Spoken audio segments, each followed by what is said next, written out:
Fans are piling into the Somerset-Berkley football stadium for our first edition of Friday Night Lights here on Fred TV. Hello again, everybody. I'm Evan Massoud. Thanks for tuning in.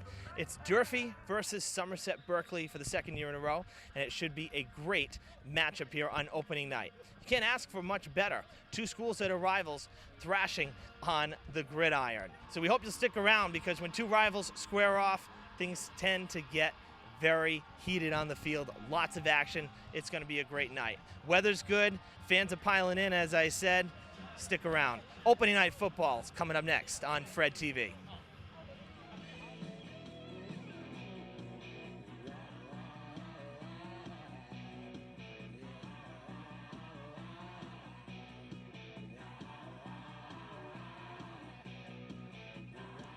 All right, folks, captains are in the emblem at midfield, ready for the coin toss, which means the opening night is just about ready to be kicked off. Captains for both teams here. We have number 12 for the Somerset-Berkley Raiders, Jacob Faria. Number 26, Garrett Cardoza. Number 44, Noah Julius. And number 75, Logan Souza. For the Hilltoppers, number 5, Nick Salmon. We also have number 55, Steve Souza.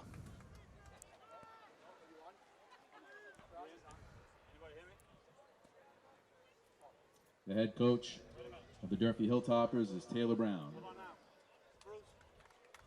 The head coach of Somerset-Berkley Raiders, Mr. Nick Freitas.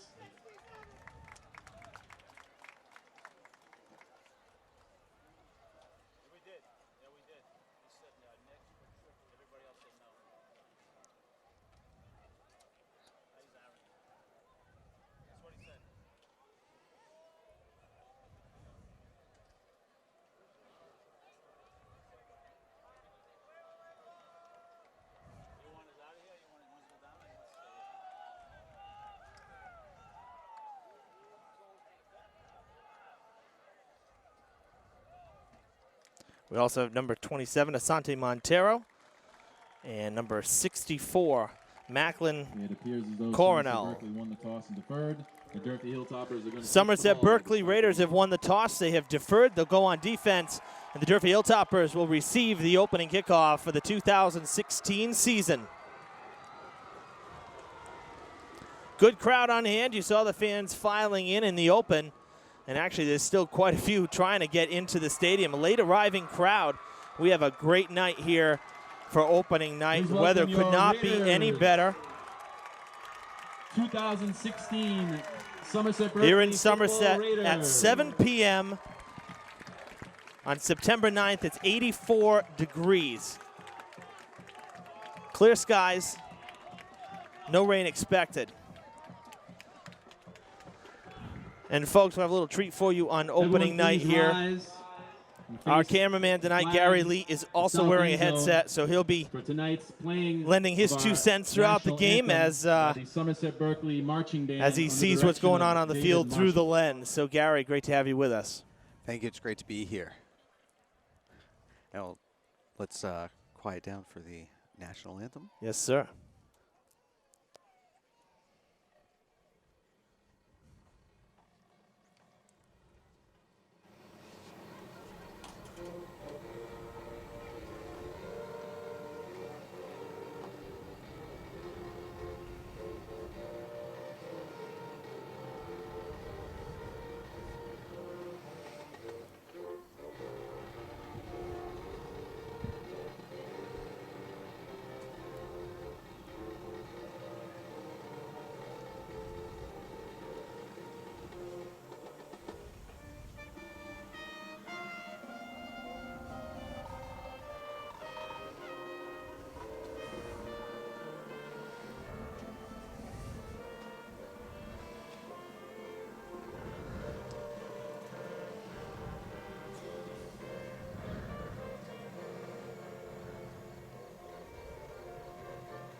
The Somerset-Berkley marching band well off to the left.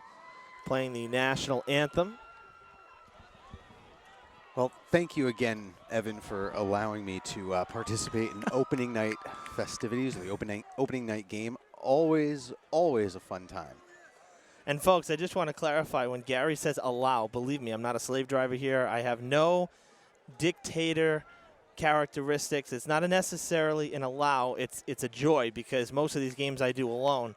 So having someone else to talk to other than myself is great, I assure you. Well, it's always fun, always fun. You show a great passion for local sports, and to be working with you is a special thing. Thank you very much. Number 5, Nick Salmon, and number 10, Brendan Cuthill. Back deep for the Hilltoppers is Nick Salmon and Brendan Cuthill, number 5 and number 10. Salmon will be on the near side. Once the ball hits the air, you'll see him on the near side. Cuthill on the far side. Raiders kicking off left to right, and it'll be number 1, Matthew Shea, doing the honors here to begin this season.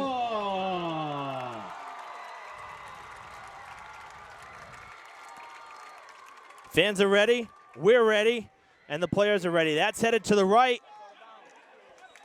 That ball went out of bounds, but it appears that the Hilltoppers touched it before it went out of bounds. That's number 34, Lucas Rogue. The Hilltoppers, number 34, Lucas Rogue. So Rogue touched it. It would have been out of bounds, and that would have given the Hilltoppers a little better field position. But because he touched it inbounds, Durfee will start from the 25. So they lost a few gimme yards, if you will, there on that kickoff, because that ball was certainly headed to the sidelines. I don't know if it's opening night jitters, but working with you for the past, I'd say 3-4 years, there always seems to be a play right at the beginning of the game that makes you question how or maybe they're too pumped up for the game. Well, you know, this is a young Hilltoppers team. Lots of sophomores, actually, I believe over 24 sophomores. And there's our quarterback, number 4, Latrell Kudo. He's got some legs. Little body check there to Jacob Farrier. It's a first down. There is a flag in the backfield. This ball could be coming back. On the field is a holding penalty against the Hilltoppers. So maybe it is those jitters. Another tough break there for Durfee to start this game up. But again, it's a young team, so it's not so much the talent. It's more so inexperience at this point. And it's opening night. It's going to be 1st and 20. These players have been waiting months to get on the field, so you can bet that the adrenaline is high. That's a tough penalty on first down, because the Hilltoppers had a 15-yard gain. Instead, they're going back. 10-yard penalty on the hold. You know, they've been practicing in very hot weather. Yes. All of August, and I don't think anyone expected that tonight was going to be like this, and after what the beginning of the week looked like. I know, right? Hermine has left her mark. Well, I don't want to say left her mark. She really didn't create much damage up here, but she cooled things off. That's intended for Salmon. It's picked off. The pass is picked the off. Raiders, number 4, Nathaniel Holt. And the first pass attempt of the night by the Hilltoppers' new quarterback, Latrell Canto. The sophomore QB for Durfee is picked off at the Somerset 40-yard line. Raiders have good field position. Durfee has to go on defense. And, you know, the passing game is something we're going to watch for Durfee this season, because Conley, wide receiver of 3 years, Chase Nera, has made the switch to Durfee for his senior year.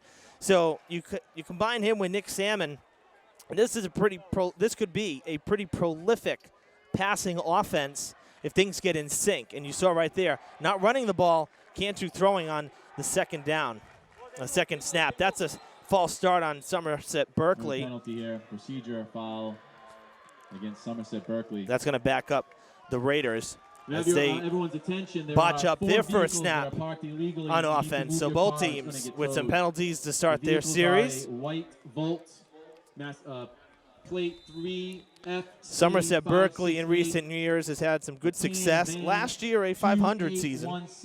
They did beat Durfee on opening night, 20-6 at Mac Aldridge Field in 2015.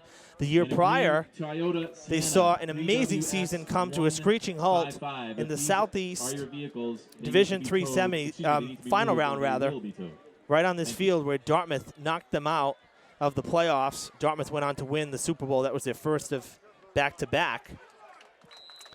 Nice tackle there from the Hilltoppers. A big pile of players smothering the running game, but that's something the Raiders are excellent with. They have a prolific running game.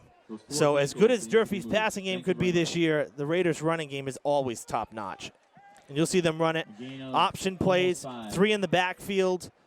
They'll go to any 3 at any time and basically run it all night long.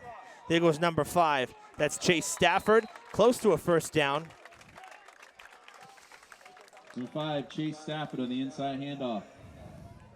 They're going to keep the Patriots, the Hilltoppers defense very busy tonight. That front 7 is going to be running around. Certainly. Got to hit those gaps. 3rd and short. They hand it off to Stafford. He's across that imaginary line for a first down. Again, near the first down marker.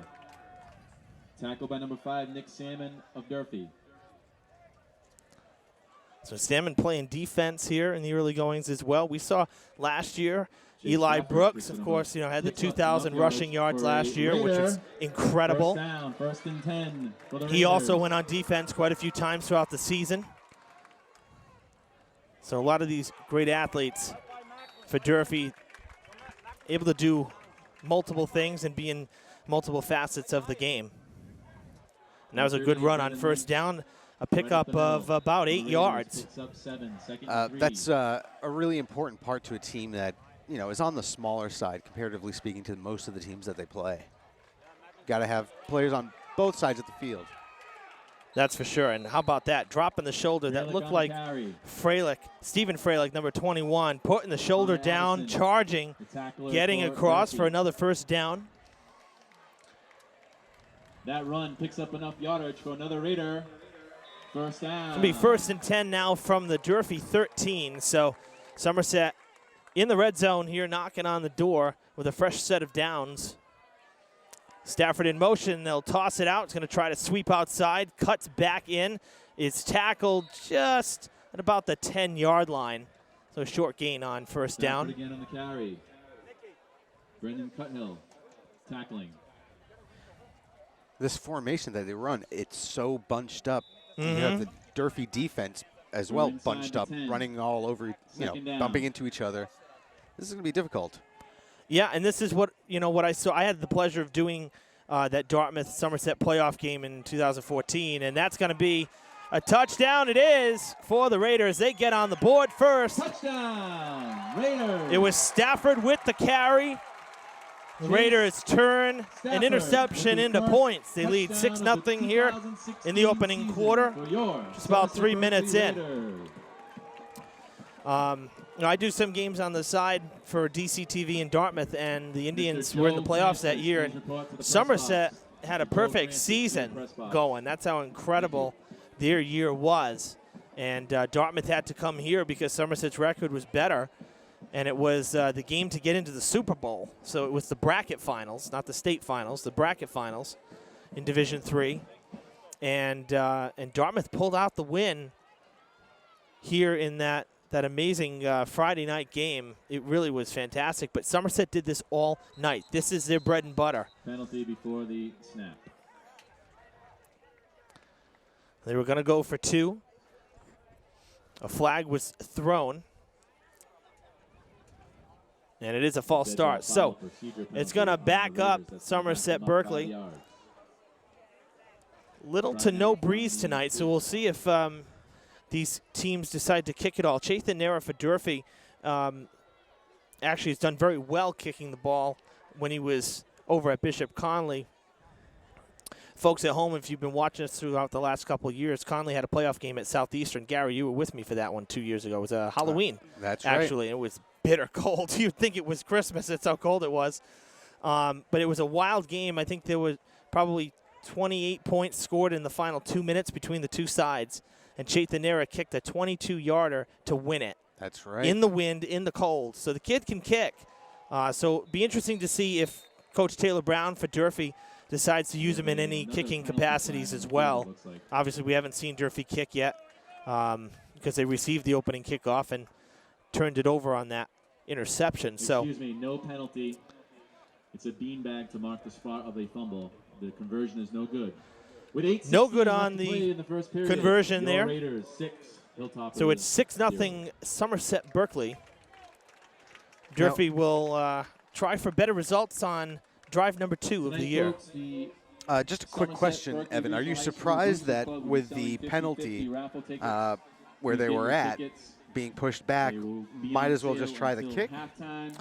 Well, that's kind of what I thought. But then again, the other catch-22, right, is that you moving further back.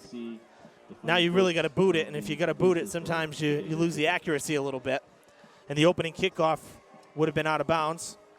So, I don't know. It's a tough one. You never want a flag thrown on an extra point or a 2-point conversion. So, bottom line is hopefully for both sides we won't see any of those the rest of the night. It's a little squib kick. Cuthill's going to scoop it at the 20, or just shy of. Going to try to cut back in the middle. Nice job there. He gained a couple extra yards. He's across the 35. Durfee with good field position here on drive number 2.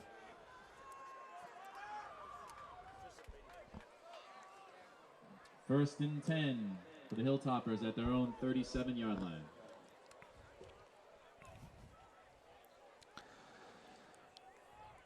Of course, Somerset-Berkley coached by Nick Freitas. Durfee's head coach, Taylor Brown. Having some scoreboard issues here at the stadium. It keeps flashing. We still don't have a score up there. It's 0-0, even though it's 6-0 is the score. It's Somerset leading. 8:10 to play. The clock has been working, but keeps flickering over there off to the right. We'll keep an eye on it. Chaitanera in motion. They're going to hand the ball off. And, oh, what a nice stop. I don't think Durfee even got to the line of scrimmage there. The Raiders were all over that. You know, I know there was an interception, but they came out first 2 plays confident, Run up the middle by going for passing plays. And I think even with the interception, no need to get away from that. Absolutely. I think honestly, we'll see what they do here on oh, we got a timeout, Durfee. Wow. An early timeout. Coach Taylor Brown wants to get everybody on the same page. If they come back with another running play, then maybe that means that they're a little nervous about passing. But truthfully, I think that running play there on first down was just to give Somerset a little something extra to think about. So they're not just expecting the pass. You see Coach Brown and the rest of the coaching staff there. Assistant coaches Frank Faraz, Justin Cruz, Timmy Powers, Nick Salmon. This is Nick Salmon's father. Ron Gagnon, Coach Bear over here with Durfee now. Chris Thomas, George Jensen, Derek Miller. For Somerset-Berkley, their coaching staff, their assistants are Frank Sullivan, Ray Steele, Brian Vaccaro, Dave All right, we're back to Gibbo, action now. Billy Connolly, Matt Klein, and Ian Levesque.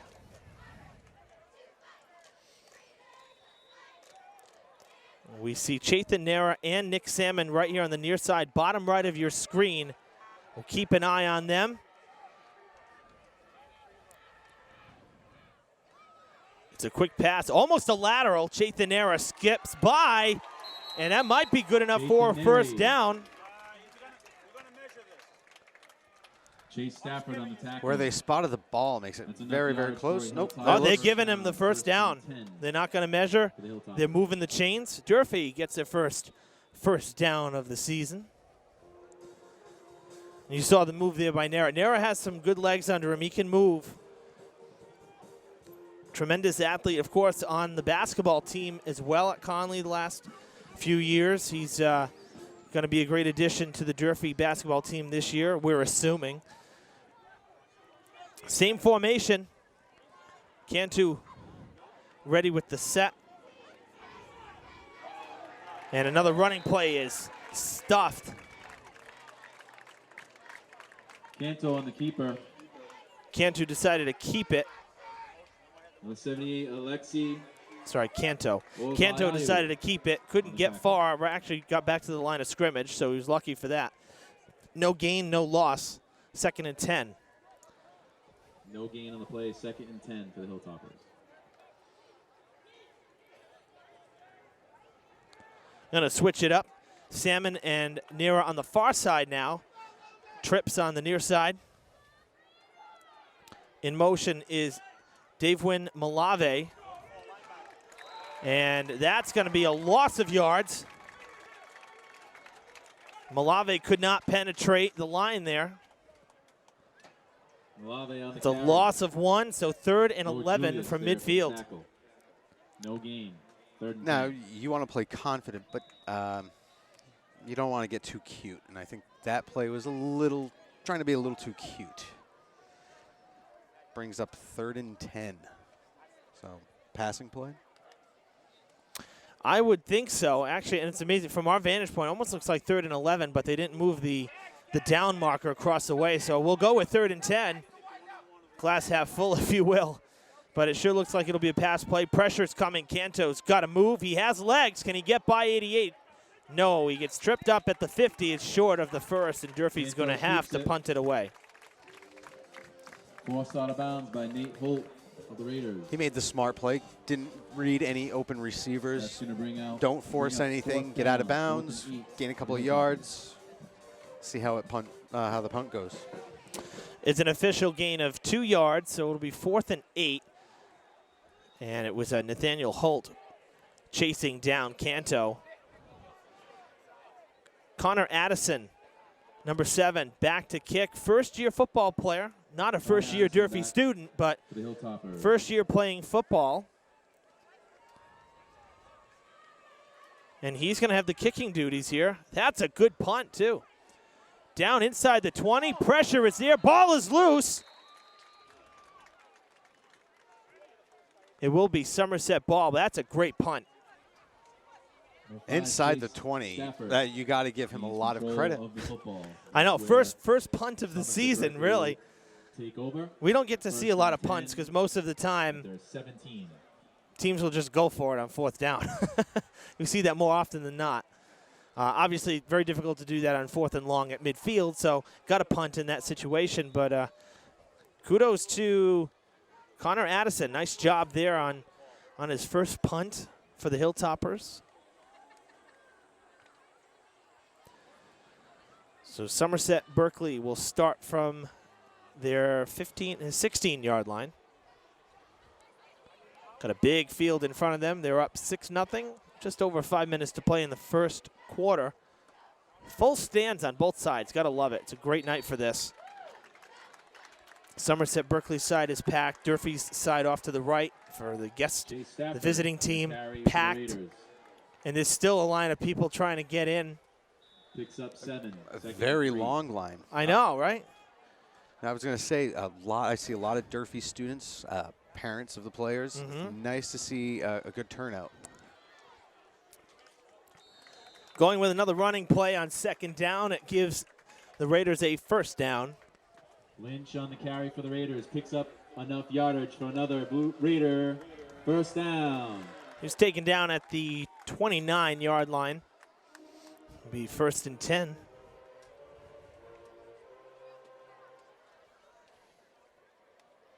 Marching band giving us a little Jude right there.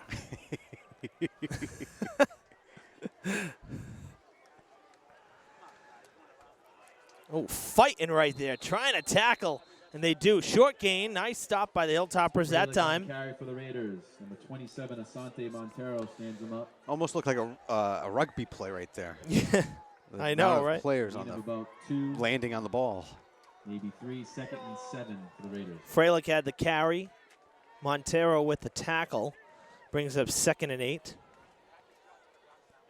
Say 2nd and 7, rather. Oh, that's going to be trouble. Frelick is able to beat Nick Salmon, ran him down. It looked like Frelick was going to Number take 21, a Stephen journey Frelick. up the sideline, and Salmon was able to grab him. Frelick picks up enough yardage for another Raider. First down. It's a good chunk of yards there, almost a 20-yard rush. Durfee territory at the 49 Across the 50 at the Durfee 49.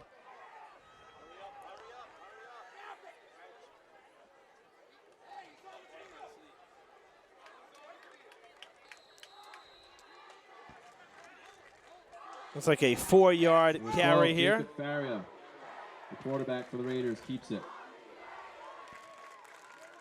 3-yard carry officially, so 2nd and 7. Gain of 3, 2nd and 7. Just to let you know, Evan, the scoreboard is flashing, but it seems to have the score at least. I see that. They did get the 6 up there for Somerset-Berkley, but it's still twitching. Maybe the scoreboard has opening night jitters. I don't know. That would be the definition of jitters. I guess. Flickering. Holt on the carry there. 3rd and short now. Raiders back to the line quickly, trying to keep this Durfee defense on their toes.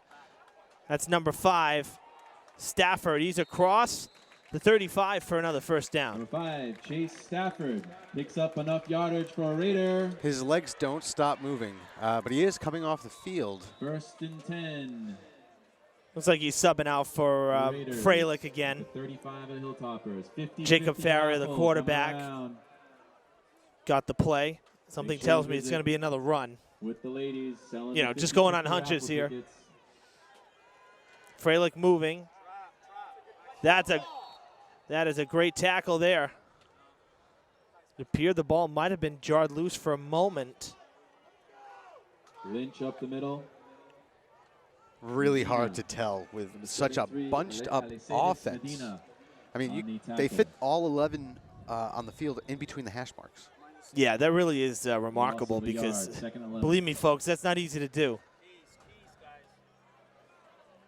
Become close friends with your teammates, let me tell you. Freilich with it, going to come back. Taken down shy of the 30. There's a flag. Little pushing and shoving there. Number 54, Lucas Faria and Lucas Rogue for the Hilltoppers. Going to see what the flag, there are actually 2 of them now on the field. See what the call is here. Holt coming off for the Raiders. You don't want to see a personal foul. I remember that on some games that was a problem for Durfee. Yes, absolutely. Last year.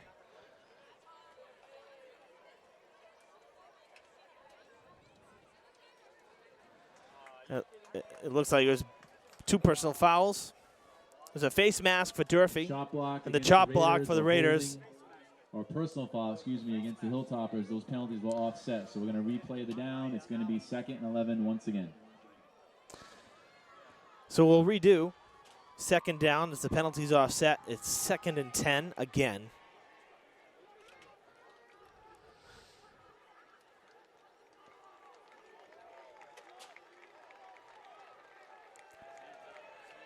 So does that mean I get another 20 seconds back on my life? No. And neither does the camera's memory card either. Oh, they're going to pass. Freilich to Stafford. Beautiful defense for the Hilltoppers. Back option play. Freilich. Connor Addison. For the pass intended to Stafford. So that's twice now we've mentioned him. Both for great things. That was superb man-to-man coverage on an unexpected passing play on 2nd and 10. The pass ball is incomplete. We're 3rd down and 10. That was a great play. Connor Addison breaking up that play. He followed the ball, saw where he jumped at its high point, and was able to get his hand in there before. I know here in football he can use his hands. Oh, another flag, false start. That'll back up Somerset again. I know I cut you off there. I'm sorry. Finish your thought. He was able to time it just right. And on a long play like that, it's very tough to make the perfect judgment on when to get up, when to put your hand out. You don't want to go too early, get a pass interference. So great play. Certainly was. And, Connor, if I'm not mistaken, was on the soccer team last few years. And so at least in this game, he can jump up and use his hands. Makes it a little easier, I wonder if it felt weird. It's possible. It's possible. But he timed that just right. That was a great play.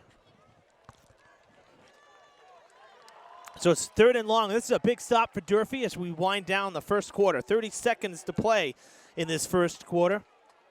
It's a 3rd and 15 for the Raiders. And if they get anything substantial on this snap, one would imagine a 4th down possibility here. But first, timeout for Coach Freitas and the Raiders. 20-second timeout.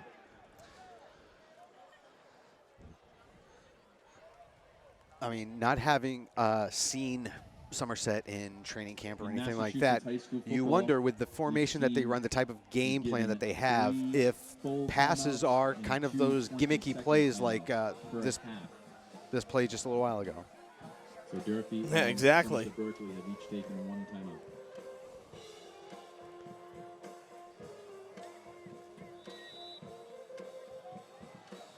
Here we go, back to the action after the timeout. Just a quick pause there. 3rd and 15, and it looks like they're going to pass. Pressure is coming. They get the pass off, and it's caught. And is it held on to? I believe it is.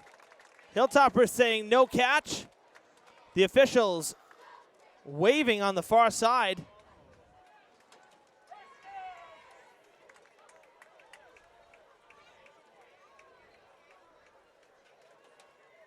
They're saying 1st down, and Coach Brown on the far side is livid. Wow. I mean, we can't tell from here. We're too far away. So, folks, if you're watching at home, use your DVRs and scroll back. Take another look at that one here. But for another Raider. It was a hard hit by the Hilltoppers defenseman there. 1st and 10 at the 25 of the Somehow Stafford able to hold on to it. That's a huge 1st down for Somerset. That's the end of the first quarter, folks.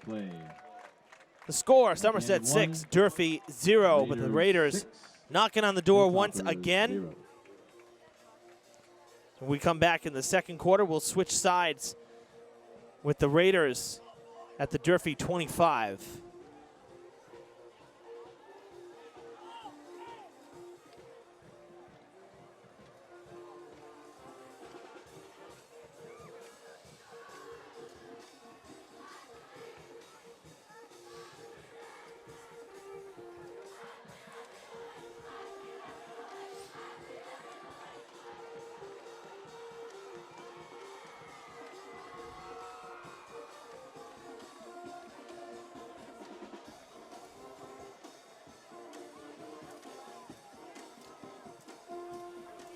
Folks, don't forget, we have a full concession stand here at Somerset-Berkley at halftime or now.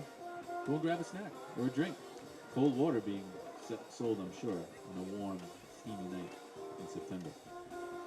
And don't forget to purchase your 50/50 raffle tickets. All supports the Somerset-Berkley Boosters Club. So a quick timeout there in between quarters. Athletic team at the high school. Ready to resume play. It'll be 1st and 10 from the Durfee 25 for Somerset-Berkley. Evan Massoud with Gary Elite here for opening night football on Fred TV Channel 9. Great to be back here. It's our first high school sports coverage of the year. And we couldn't think of any better. It's another loose ball. We've seen this a couple times. Nick Salmon signaling, hoping it's Durfee's. A couple Hilltoppers saying it's Durfee ball. Wait for the official call.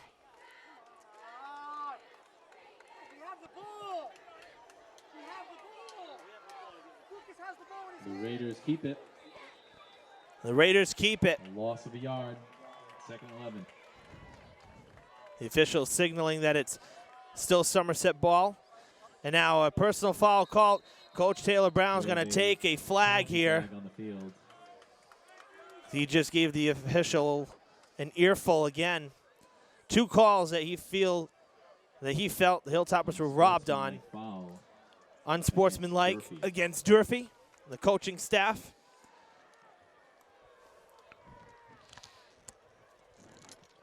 That's a 15-yard penalty.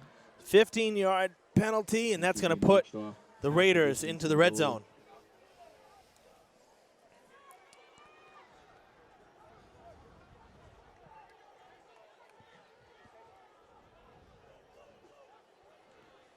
I'm hot, Evan. I'm hot.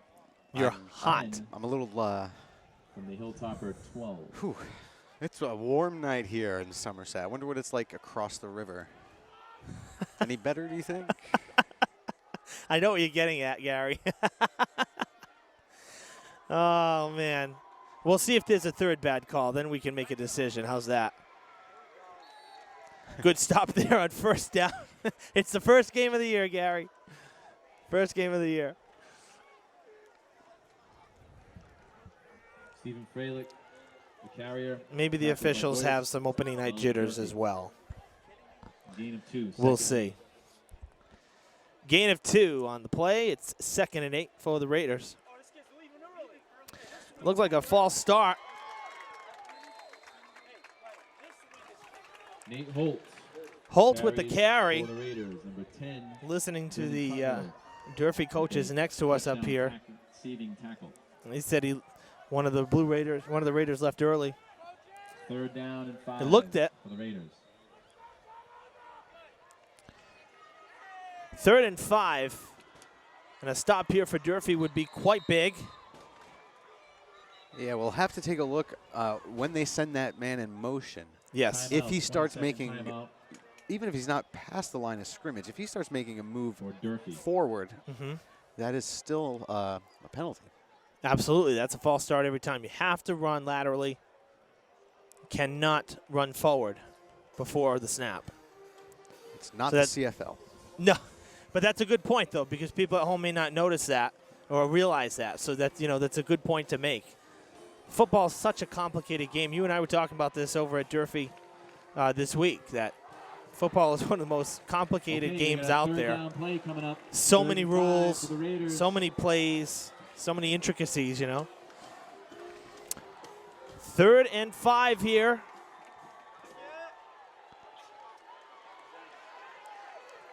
And it's going to be a touchdown for the Raiders. Touchdown! Stephen Freilich running it in. 21, Stephen Freilich. Hilltoppers were chasing after him, but he got out to the far side and was able to cut back into the end zone for the 2nd touchdown of the night. For Somerset-Berkley, it is 12-0.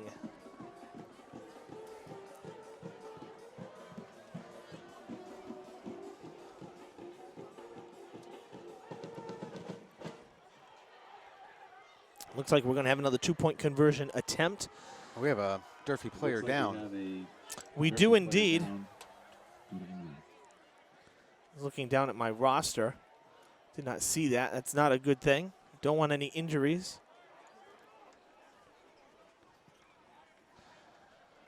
Believe that might be number 7. If it is, that's Connor Addison. Oh, 27. I'm sorry. That's Asante Montero.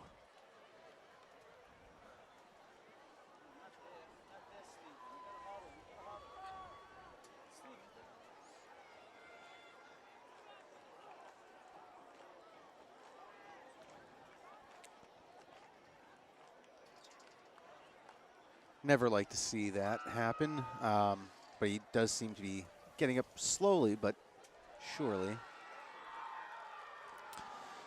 It's true, Gary. You never like to see that. And, unfortunately, especially with a game like football where there's heavy contact all the time, injuries are part of the game. It's good to see the Hilltopper player be able to walk off the field. But he's getting some help, though. He's certainly getting some help.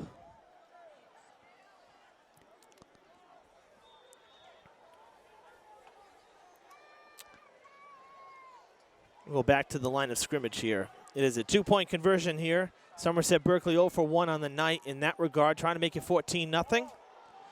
It's a loose ball. Another flag on the 2-point conversion. Is no good. Saying no good.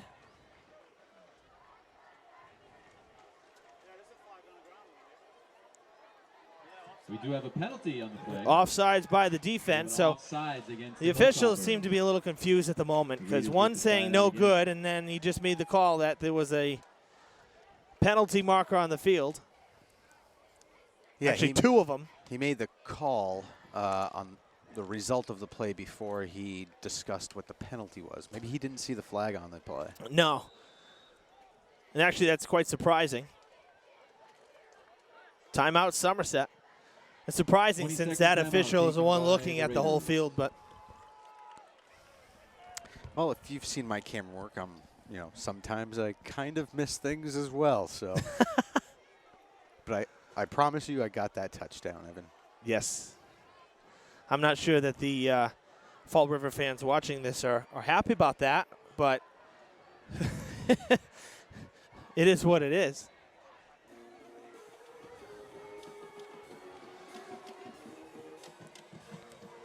That's the beauty of sports. They're live. You just never know what's going to happen. I just You saw. can try to predict it. I'm sorry, Evan. Why? I just saw something. The cheerleaders, they only Leaders for the did conversion. 12 push-ups. They didn't wait for the 2-point conversion. We'll have to see if they actually do Well, it. there was another timeout here. I guess they're trying to keep the fans involved because these 2-point conversions have taken longer than the scoring drives. And I don't think he made it. Stafford No does good. Not get in. The conversion is no good. Nick With Salmon 9:19 left to play in clapping the about first half, that, happy Somerset about Berkley that. 12, So 0 for Durfee 2 on the 0. 2-point conversions when arguably getting 4 tries at it in the first half here, thanks to the two flags that have been thrown during those conversions. So it remains a 12-0 score with 9:19 to play in the half. Actually a pretty fast-moving game. I mean, I suppose when you have a team like Somerset running the ball on every play, for the most part, that's going to keep the clock rolling. And it certainly does shorten the game. Time of possession for your opponent goes down if you're controlling the ball on the clock. And that's kind of the name of the game, right? Yes, it is, especially if you're winning. Yeah, especially if you're winning, absolutely. And let me tell you, when you're on the deficit, if you're on the short side of that, each second that ticks off that clock feels like 3 seconds at a time. Low liner, Matt Shea going to puts his foot bounce. to it. Nick Salmon will pick it up this time. Salmon Going to cut to returning the for a far good. side. Almost slipped. Has a little bit of room, and he's taken out at just shy of the 45. That's a Number nice 1. return. Matthew Shea, the kicker. I saw a big, what would you call it, pile of rubber. Yeah. Yeah, the foot. He did want to kind of checked up. First and 10. Checked the up, Raiders. dragged the foot, and then took off to the sidelines there. 42 That was about 20 yards, maybe a couple extra there even. So good return. Although they're marking him short of the 45. So say about 20 yards on the return, out of bounds at the 42, and that's where Durfee will start. Still good field position. Going for the passing game here right out of the chute. That is Chathan Nera in motion. Pardon me, that's Nick Salmon in motion. Canto can't get up the middle. No blocks in front of him to pave the way. They faked it to Salmon. Canto could not punch through the middle linebacker. I know I kind of was at a loss for words in trying to Roman Susan. describe what happened on the field or to the field. I've never claimed to be a sports field guru. So I'm sure the fans will forgive you, Gary. It's all right. And quite honestly, it's nice as real grass is. I've always liked real grass. These artificial, these field turfs now, I mean, it's just amazing. It's a lateral pass, and that's going to be a loss of yards. Malave tripped up. Looked like that was Stafford making the play there. It was a low shot, though. Kind of slid at him. That sometimes you get a flag thrown on those instances. Trips them up for a loss. It's going to be third down.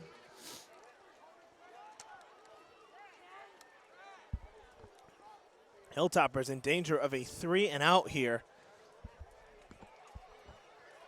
It's 3rd and 10.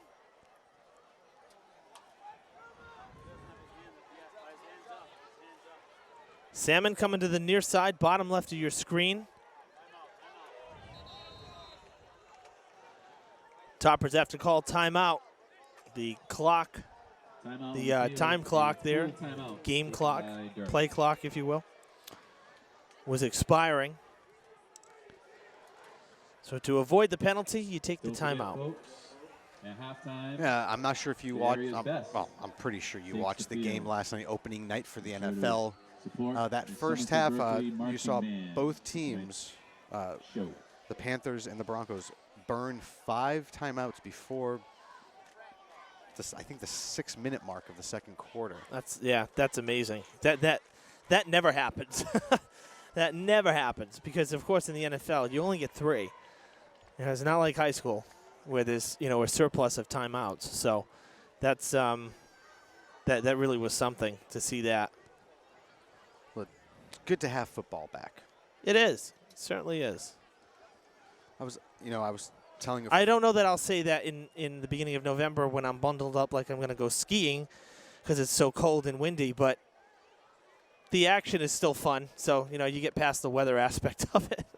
By November, it's not football is back. It's football's in full swing. This is true. Third Yeah. down, If Colts, you're not third ready, and then 10. we don't belong in New England, right? If we're not ready for the cold by then. Chaithanera in motion. They fake the snap to him. Canto going to go down the field looking for Salmon. Salmon is able to come down with the catch. Pass is complete. First from down, Canto Durfee. That's to a big Salmon. one. You've been that calling his name. You've been calling his name. That might be the biggest, Long gain. I think that's the biggest gain of the Gives night for Hilltoppers Durfee a on any first one down, play. 1st and 10 at the Raiders 32. No huddle. Coach Brown yelled out the play as Canto was running past him to the line, so they lined right back up. Brendan Cuthill on the near side, bottom right of your screen. Salmon to the top. They're going to try to run it. Malave trying to punch through, and again, Asante blocked up. Montero, ball carrier for Durfee. Noah Julius there on the tackle. The up the middle power run is just not working for Durfee right now. The pass was good from Canto in the last play, the last snap. That was a great pass, right on the money to Salmon. But the running game up the middle is hurting right now. Needs a little bit of work early Timeout on. now. Another timeout Full called. timeout. Somerset-Berkley, full timeout. And, it could be one of those things where, again, we mentioned inexperience. I mean, last year and most of the year before, Eli Brooks was it in terms of running backs. So, and, the fact that he had 2,000 yards last year speaks to the kind of player that he is. Very talented athlete and really a house. Nobody could tackle him. So you lose that presence in the backfield. Sure, you gain a wide receiver. With Chaithanera, that's great. That's really great. But when you lose something in the backfield, that gives a weakness there. So I think over time, this team for Durfee, we're going to see pretty solid on offense and I think pretty balanced. I'd say a little more pass heavy, especially with Nick Salmon and Chaithanera now. But if this running game can be established in some way, Canto's going to take it up the middle. And he's going to have a first down and a little more in the red zone. I'm telling you, if they get this running game halfway decent, Great run up the middle. and the passes are coming, this offense could be very good as the season progresses for Durfee.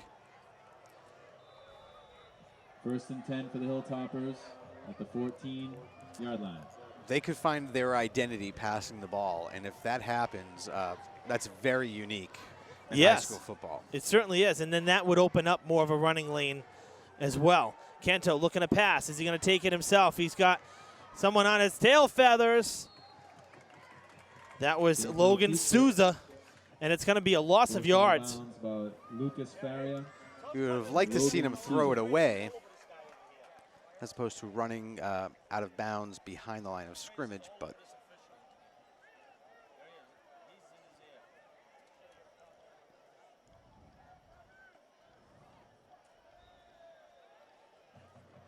it's a loss of 4 yards. Of about 5 on the play. Second and 14 for Durfee. That's a tough break after such a long pickup.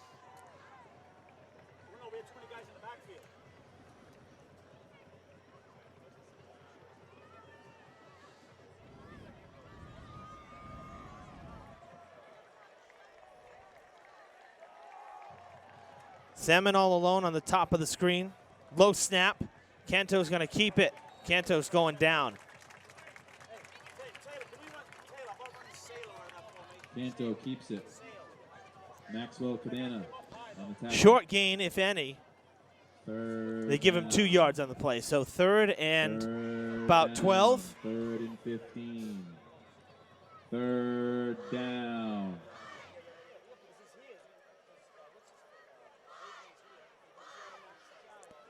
Public address announcer said third and 15, but Durfee just gained 2 on that play. It was third and 15 a minute ago. So third and 13, third and 12. It's kind of in between there. Opening night jitters. That's great. Everyone's got them. That's gonna be the phrase of the night. Oh, and in and out of Jake the Nera's hands. This was Complete. really his first attempt at a catch past the line of scrimmage, and that one skips through. But in the red zone, I think Durfee's gonna go for it here. Worst that's gonna happen is Somerset's gonna take over, inside their 20. That's never a bad thing. Broken up by Nate Hope. So Fourth down now. Fourth down. Hilltoppers need to get to what appears to be the 5-yard line for a first down. And they're about 17 yards shy of a first down. I'm sorry, of a touchdown. We've got another timeout. I should have never said that the game was really moving along, because since I did, I think we've burned about 4 timeouts. I think you're right. Seriously.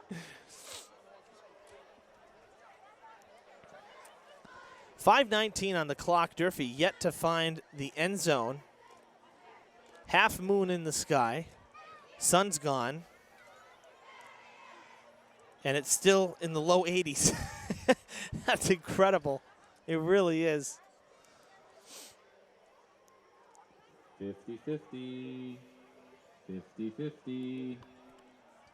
Buy your 50-50. Raiders on the field. Durfee now breaking the huddle. 4th and long. It's about 13 to 14 yards to that imaginary first down marker. Fourth down now. If I'm the Hilltoppers, I ignore that and just take a shot at the end zone. Or close enough.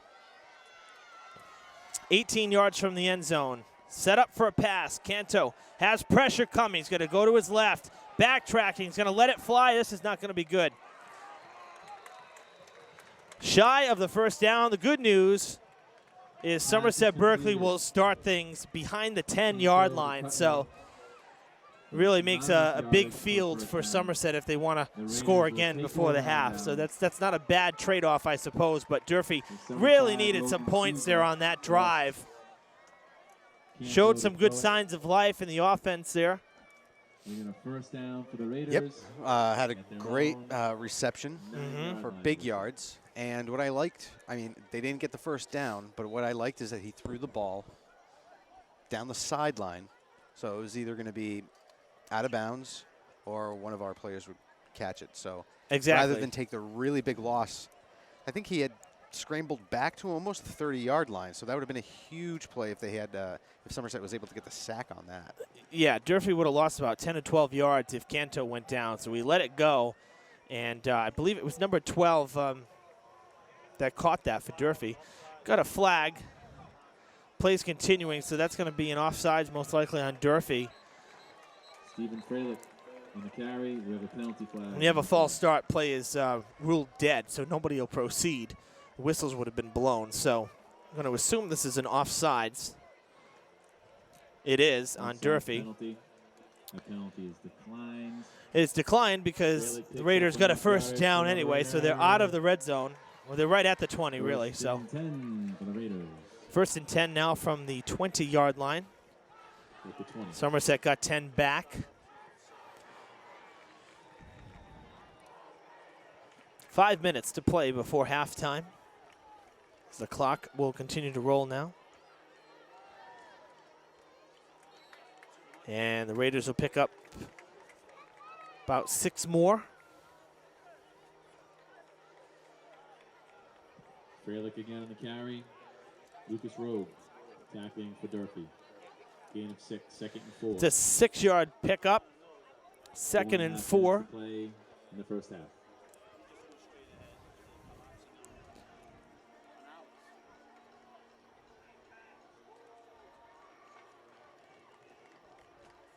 There's another flag, and this is going to be another offsides. We have a penalty on. And if it is, that's a 5-yard penalty, which will put Somerset across the line to gain for another first down. Evan, it is very hot out. It is very, very hot out, Evan. On Durfee. Now, I don't know what town rules or town laws in Somerset are, but this is a night that you take your shirt off and paint the respective colors on your chest. Was declined. I don't see anybody doing that, Gary. Picked up enough yardage. It must be town laws. I guess. I don't know. Educational station, remember. Oh, just. I know, right? School pride. I know. We see it at the pep rallies. Of course, we're inside the field house at Durfee. Oh, tripped up at the line, so works for Durfee's favor. Going down there was Stafford. And we see that usually at the pep rallies. The football players will do that sometimes. No gain, 2nd and 10. Of course, in the field house, it's temperature controlled in November, so makes it a little easier, right? Well, seriously, they wouldn't be doing that outside in 40 degrees. Be way too cold. Another flag. Stafford carries for the Raiders. We have a penalty on the play. Is that 3 in a row? It is. And it's a personal foul there. Chop block on the Raiders. That's their second. The first one was offset. Feel a cold front coming in from the water. From the other side of the river. Yeah. We'll see if that. Block on the Raiders. That's going to push them back. That's a big help for the Hilltoppers right there. So back to the 20-yard line. It'll be second down again. Second and 20 now. Second and 20.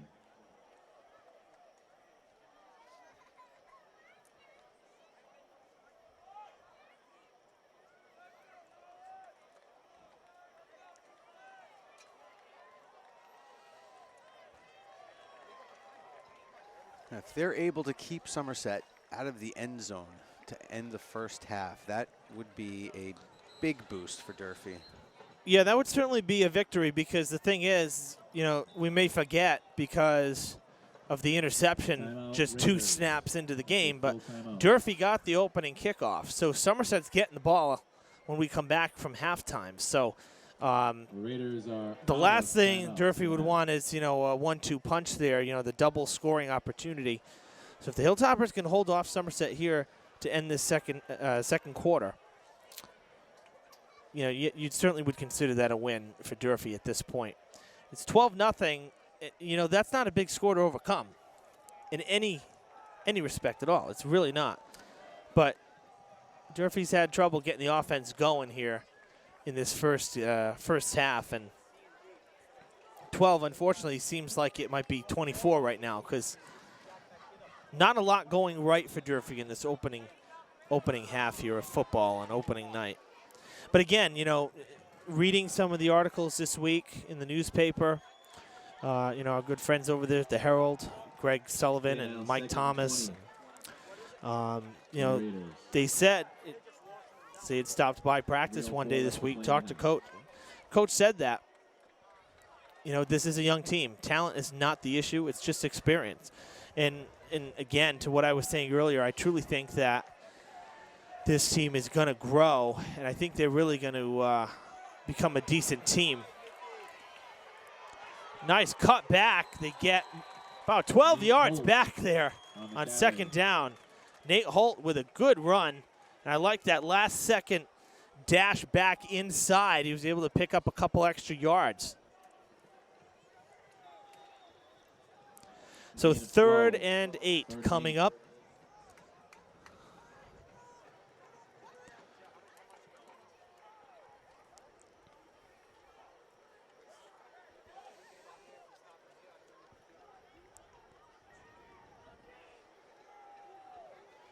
Here we go. Big spot here for Durfee. 3rd and 8. Trying to stop Somerset.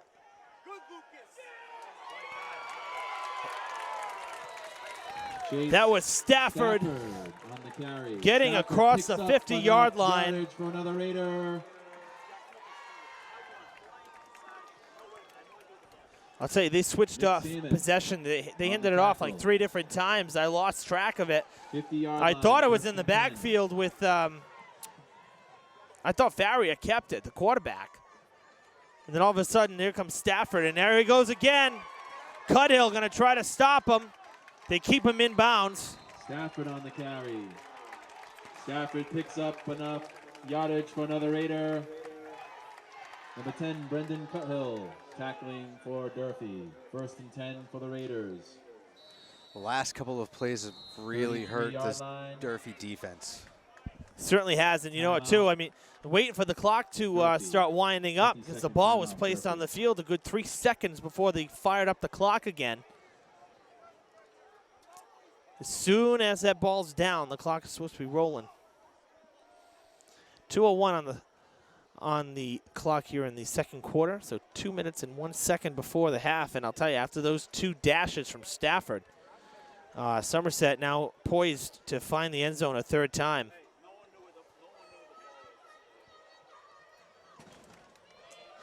And you know, you mentioned, Gary, about the formation for Somerset, how unconventional it is, that all the players are basically in the pocket. That's also working as a form of deception, because Durfee can't see who's getting the handoff because it's such a crowded bunch. All 3 are moving at once. That's number 21 with it, Freilich, who scored the 2nd touchdown. But, I mean, I'm telling you, from up here, I have a better vantage point than most, or we do. Lucas Rowe tackling. Half the time, I can't tell who's got the ball because they're all shuffling in every direction. You're right, and they're all hitting different holes. Mm-hmm. So that second tier of the defense, It's got to read 3 different players. It is such a unique setup here. It's not something that we normally will see from a high school football team, and it certainly works. You know. Raider. Tackling Lucas Rowe once again. 1st and 10 Raiders inside the 20. So the ball is down. The clock should be rolling. It is under 90 seconds now. That's Holt. And he's brought to a screeching halt. There's your first punt of the season. Stopped by Opening night jitters. Keeping it light. Keep it light, Evan. Opening night jitters. I wouldn't say that's a jitter. I think that was pretty good. 1 minute left to play in the half. I do. I'll agree with you. Thank you. I'll give you that one. I appreciate that. All right, under a minute now. 2nd and 10 from the red zone. Raiders looking to strike. Freilich with it, going outside. Freilich has room, still on his feet. Going to be stopped, I believe, just a yard shy of a 1st down. More importantly for Durfee, the clock's rolling. Our timeout has now been called by Coach Freitas.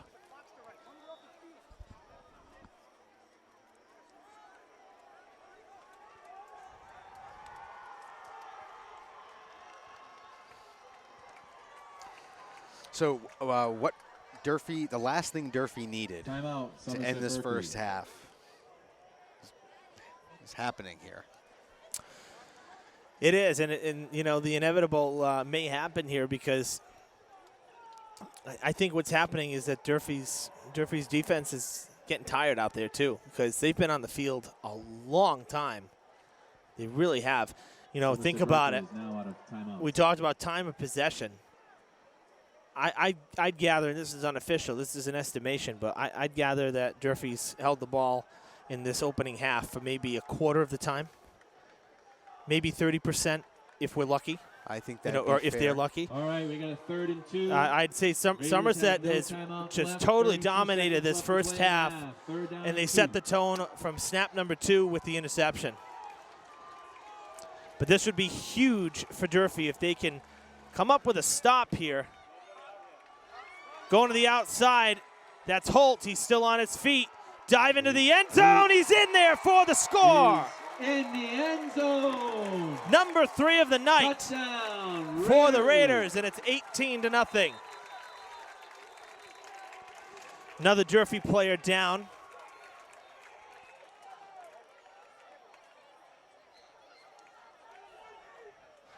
Looking to see who is up on the field and who is standing and who's not. That could be, that's number 1. Let's see, it looks like Salmon. No, that is number 1, so that'd be Devin Williams on the ground. For a minute, I thought it might have been Salmon, because I know Salmon's been out there for a few snaps. It looked like him for a second on the ground there.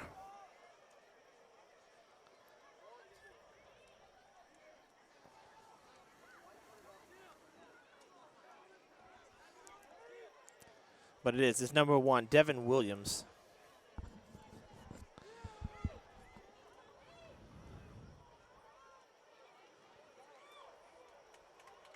Going to be helped up. Going to walk it off.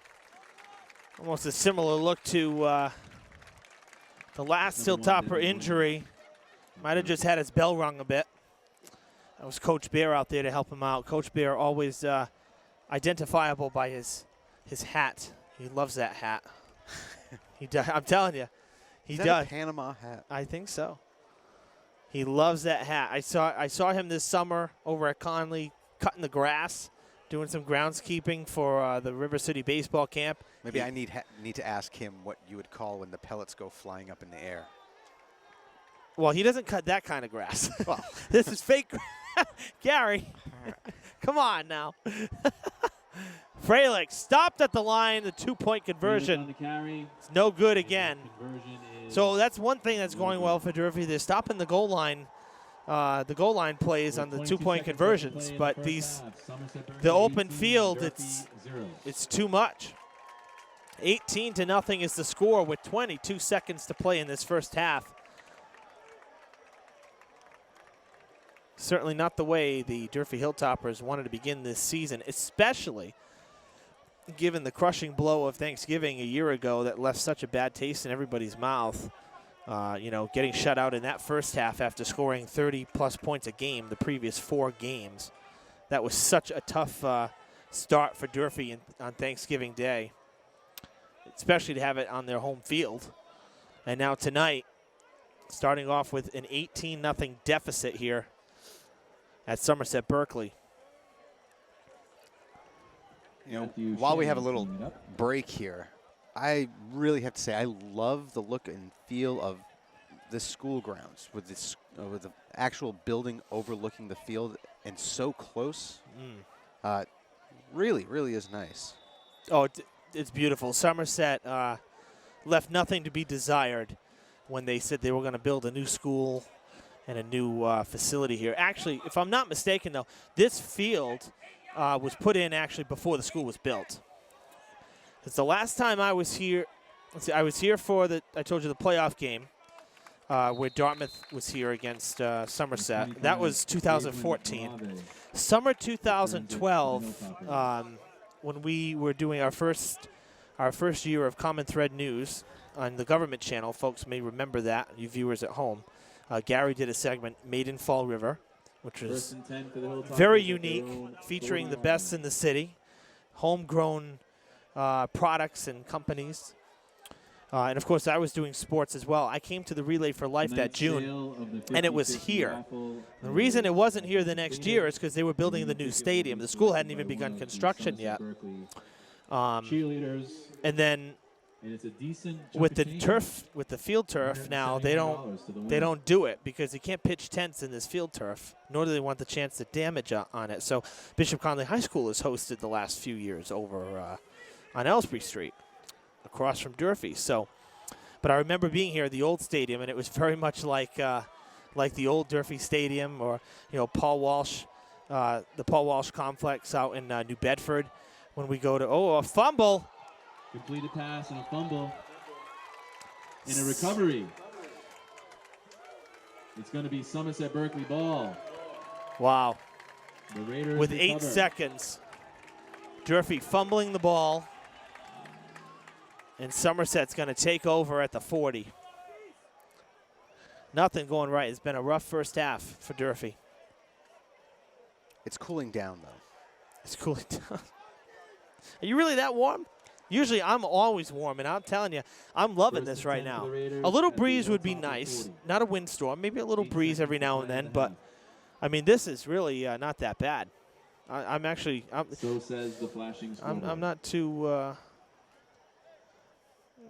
pretty comfortable. It's getting a bit better. Getting a bit better? Here, I'll fan you with the clipboard. How's that? Does it feel better? Oh, man. With 8 seconds, Somerset-Berkley will take over after the fumble. Flag is thrown. That's be a delay of game. For a delay of game against the Raiders. The play clock official there on the field, signaling that Raiders took too long to snap the ball, so they'll move back 5 yards. 1st and 15. Maybe they have that 45-yard run play set up, so being at Oh, the so 40, they had to come back. Yeah. Is that what it is? I see. Kind of like when you take the penalty for the punt, you know? Yeah. Exactly. A Right. little room. Yeah. I'm not sure about that one, if I'm being honest. But, you know, you just never know. Again, this is the beauty of live sports. That's going to be another delay of game because on the Raiders are taking too much time.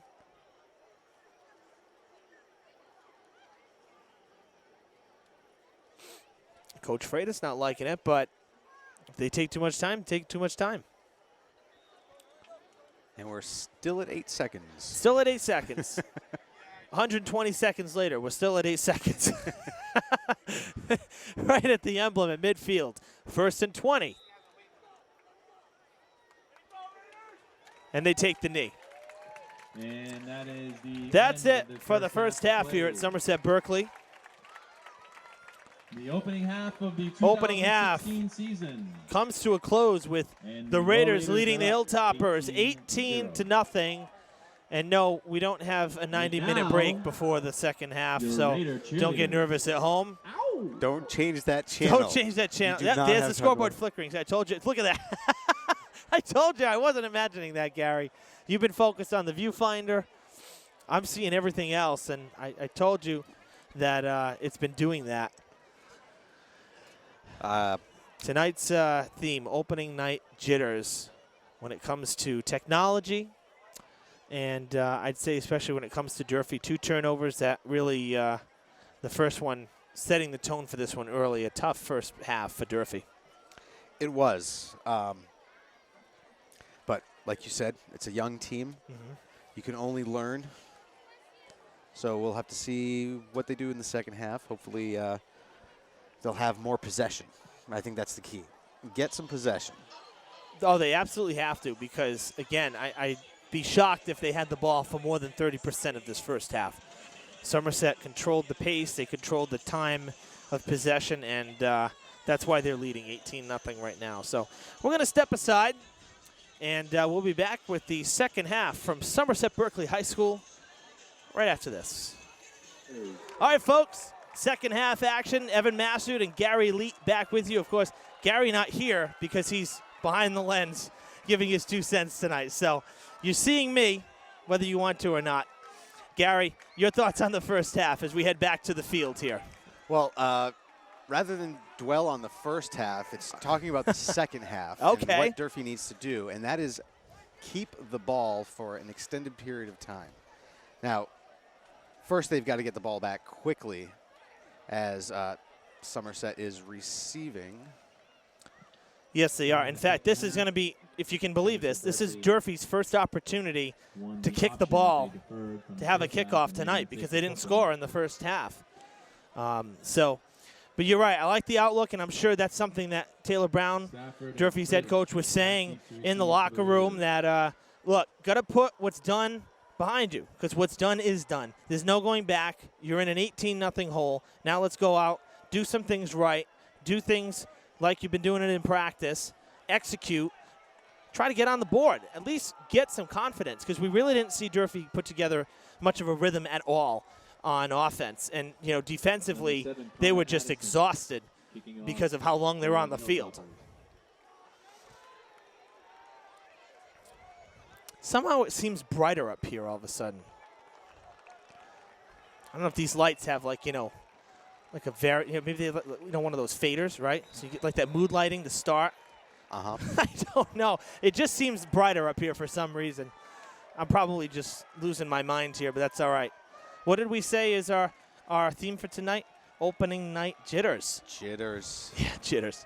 Actually, I really do feel good. Like, I'm so happy to be back doing this again for another season because really haven't had a chance to call a game since Durfee's playoff game in baseball, and that was back in May. So it's been quite a while since I've gotten to call a game, and football and basketball, I'd have to say, are probably my two favorites now. I've always loved baseball, but at the high school level, when baseball is about stats.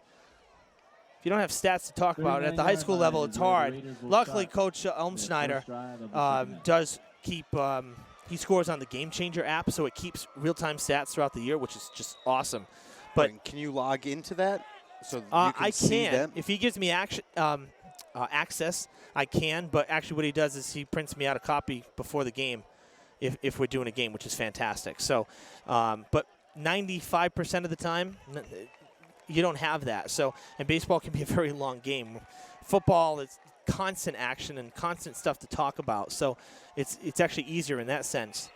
And then basketball, who doesn't like basketball? You're 10 feet from the court. You're so close to everything going on. That's always just such a blast as well. So, but right now we got football. As we begin the second half on Fred TV, Evan Massoud and Gary Leet with you. 18-0 Raiders over the Hilltoppers right now. Somerset started the second half with a false start. They did. And, we've dropped a degree, so we're at 81. Gosh, I'm telling you, for September 9th, this is just absolutely fantastic.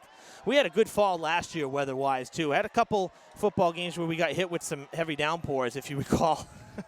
There was that one night we finished in the press box. But weather-wise, for the most part, last fall was absolutely fantastic. And if this is an indication of what we're going to get this fall, I'm really looking forward to it because right now this feels like, mid-July at this time of night. Going back to that game, which I remember, where it was just torrential downpour. I remember the sports boosters giving us a large unused garbage bag so we could use it as a tarp to put it over the camera. That's right. That's right. And you know what? Thank God you were there because you weren't sure if you were going to come. We had two of our former students now, Brooke and Brandon, running camera for me that night. And if you hadn't been there, actually Brandon was not there. Brooke was there alone running camera while I was commentating. If you weren't there, neither of us, we would have had to stop because it was like literally that bad. The skies just opened up instantly. And there wasn't even really a cloud. It's like it just happened. Yeah. It was the strangest thing. That was number 21 down on the ground there, Steven Freilich. He jogs off under his own power, so that's good to see. But seriously, that was insane. And we finished that game in the press box. The second half, we shot through the windows. And, we got it done. But we even had a lightning delay that night. I think that was like a 4-hour game. We didn't leave till like 10:30. It was incredible. And I remember I went to the game. I wasn't doing camera. Oh. Durfee coming down with the third down stop. Nice. Great job there by the Hilltoppers. And it appears that they're going to get the ball back, and they force the 3-and-out. Just quickly back to that story. I wasn't scheduled to work the game with you, but I took advantage of my ins, if you will, with Durfee and Fred TV. Of course. And I got myself up on top of the press box, which is always the best seat in the house. Yep, and you know what? You became a valuable asset that night because you. Oh, loose ball! That's trouble. That is huge. Hilltoppers are going to have the ball at the 36-yard line. Somerset-Berkley has not had to punt the ball all night long, And on their first attempt, it was a low snap. Kicker bobbled it. 10 for the Hilltoppers at the Raiders And 34. Durfee will have it at the Somerset 34-yard line. Best field position of the night for Durfee. Exactly what we were talking about at the beginning of the second half, what Durfee needed. And that was get the ball quick.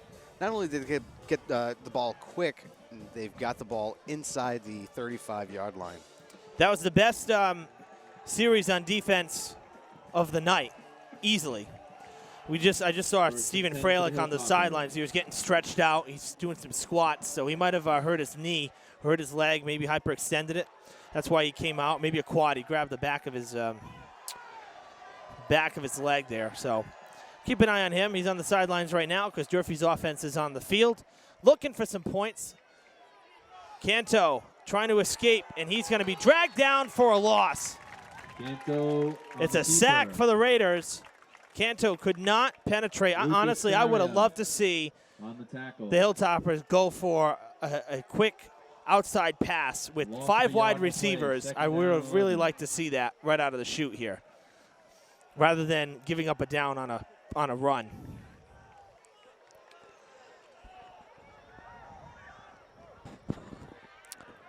Nonetheless, it goes as a sack, a loss of a yard, 2nd and 11.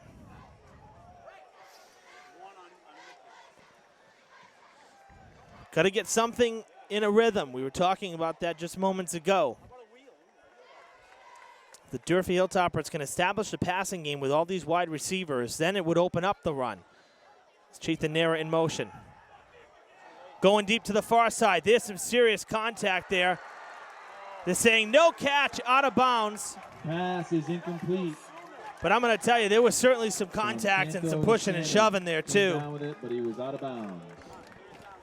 3rd down. I think the key defensively, the defenders were looking at the ball. There was contact. Yes. Looking at the ball. Took the words right out of my mouth, Gary. That's one thing with pass interference, folks. If you're, new to football or just need a refresher course here since it's opening night, when you're covering man-to-man like that down the sidelines on a wide receiver, if the defender is looking for the ball and there's no blatant contact, maybe there's just a little rubbing, nothing that's impeding the receiver, as long as these defenders are looking for the ball, it's okay. Canto storms across the 25, and that should be a 1st down. It's going to be awfully close. There on the tackle. No, they're going to call it 3rd and 1. They spot him actually maybe just inside that 25. So it's a yard short on 3rd down. We have 4th down coming up. 4th and 1. 4th down and a yard. This is a big spot here in this ball game. Durfee breaks the huddle, ready to head to the line. 4th down. This really is a huge spot here in this 3rd quarter. Hilltoppers need to convert on 4th and 1. Up the middle, Malave with the 1st down and a few more. Concepcion on the 4th down carry. Gains enough yardage for Hilltopper 1st down. 1st and 10 Hilltoppers. That was the first time that up the middle shoot has worked tonight. He got the block and he punched his way through, but actually I have to give credit where credit is due. That was Concepcion. It was not Malave. It was number 28 getting his first carry. Elijah Concepcion, one of many sophomores on this team. Durfee going with a tighter formation, only 1 wide. 26 sophomores on this team, and yes, Gary, they are going with a tighter formation. Canto going to shuffle back. That is so dangerous. Canto pitches it on the option to Elijah Concepcion. That is so dangerous when you lateral the ball because it's a live ball if it comes loose. For the Raiders. So it's a loss of yards again for Durfee. 2nd down and 13. It'll be 2nd and 13 on the 3-yard loss, but they are still in the red zone just by a hair. And really needing to get some points here. This 3rd quarter is already halfway done. And it's Concepcion into the end zone for the touchdown. Around the end. Touchdown, Hilltoppers.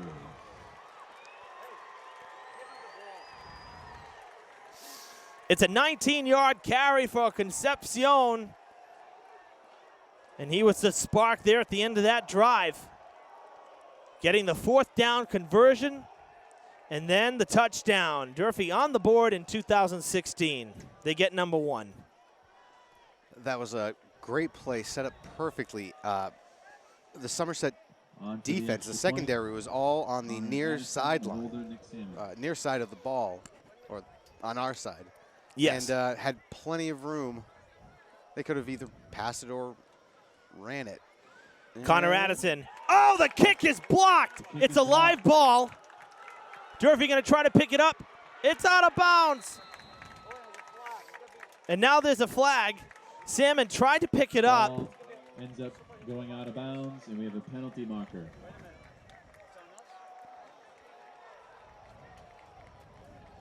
Wait, see what the call is. Salmon just was thinking end zone. Illegal batting. Durfee. Penalty refused. The try is So no conversion there. The kick was blocked.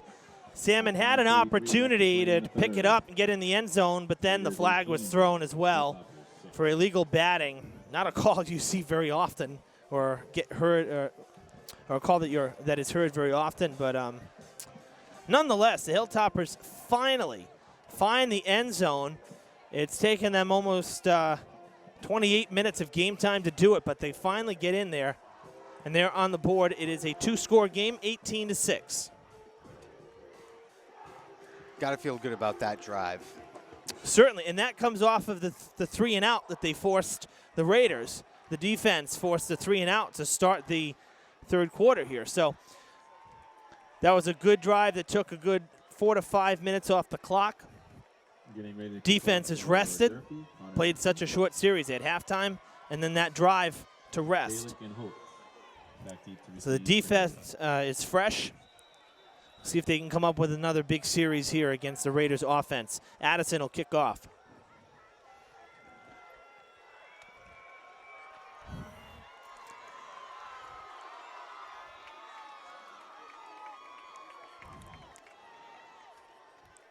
Really good kick.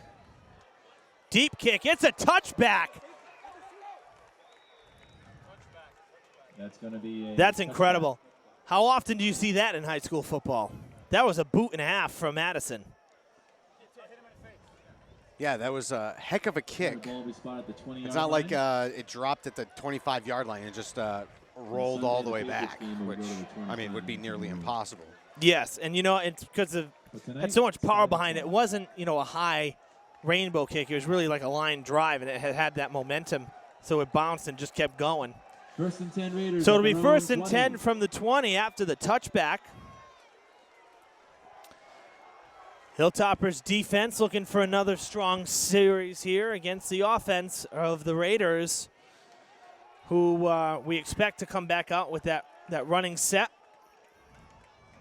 formation here, the rushing formation with the 3 in the backfield and the quarterback under center. Pitch it out to Freilich. No. Freilich hands it back. And a stop at the line. On the carry. Holt had the carry, so they faked it to Freilich. I bought it, as usual. And Holt ended up trying to make the dash. They gain a yard. So 2nd and 9. It's tough, Evan. It's tough.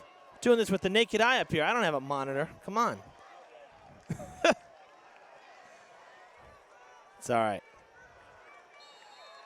I'll tell you, this is actually one of the best vantage points. Durfee is, I always feel like at Durfee we're just a little further back.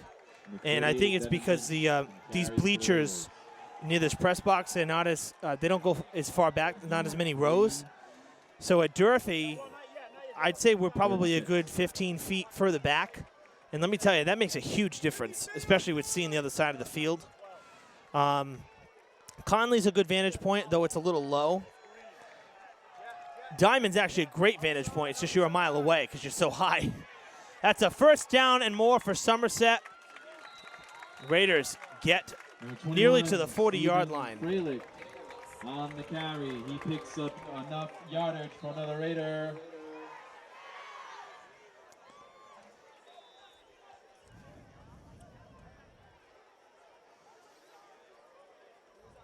Tell you one thing, nobody is left in this one. That's the nice thing. Durfee's side is still full. Somerset's side, of course, still full with their team up, and tons of fans lining towards the ticket booth and the snack shack over there. Fans that came in late are standing along the fencing over there watching the game. It's Friday night football, Friday night lights. It certainly is.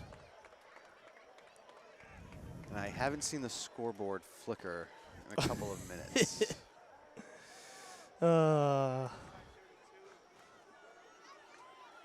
It flickered before they set the clock for this second half. Gonna pitch it. That's number 32, Michael Gagliardi. Michael Gagliardi on the carry for the Raiders. Gets him almost halfway there. 4-yard carry. 2nd and 6. 3.5 minutes left to go in the third. Gain of 4, 2nd and 6.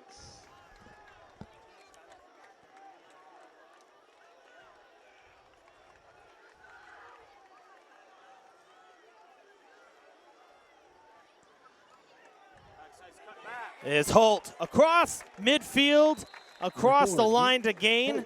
First down. On the carry. And into Durfee territory once again. The Durfee defense having a difficult time snuffing out the run in this drive. Somerset-Berkley's gone just over 30 yards now on this drive. Started at the 20, now across midfield. That's Holt again, I believe, number 4. Nate Holt. It was. Carry. That's a 6-yard carry. Now, Evan, I don't want to call you out, but did I almost hear you yawn? About 5 Nope. Okay.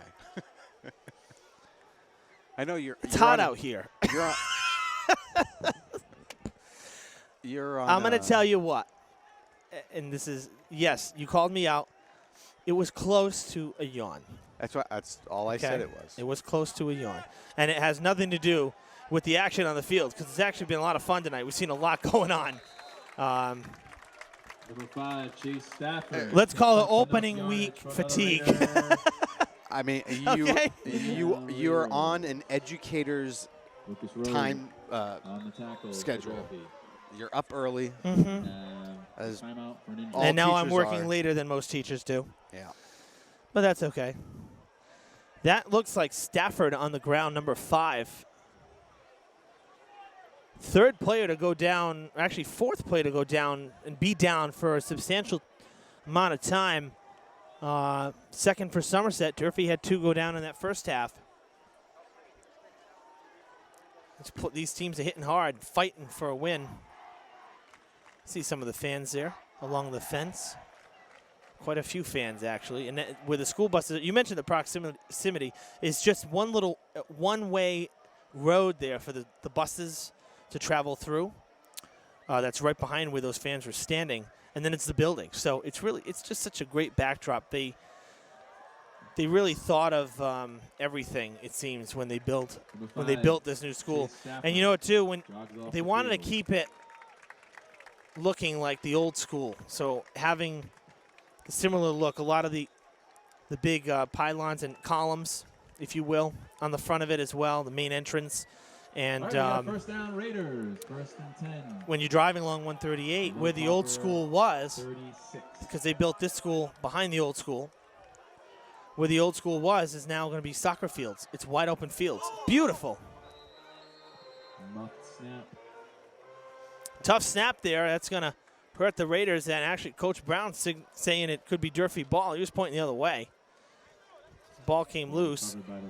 The Raiders keep it. It'll be a loss of yards. I don't think any team ever says, no, the other team got it. This is true. Yeah, this is true. Looks like it was a loss of about a yard. So we'll say 2nd and 11. And if you can believe it, down to 70 seconds in this third quarter. That was a real fast 11 minutes. Both teams running the ball a lot, not many passes, not many players going out of bounds to stop it. Gagliardi on the carry. Gagliardi carries it good 7 yards or so. Estimate that this will be Anthony Macedo tackling for Durfee. they gave him 5, so it's going to be 3rd and 6. 3rd and 6, and this is with 30 seconds left. If Durfee can stop them here, this would be pretty big. Not sure that Somerset would go for it on 4th down. It's that gray area between the red zone and midfield, you know. Freilich with the carry. Did he power his way enough? It doesn't look like it. Maybe a yard short. On the carry.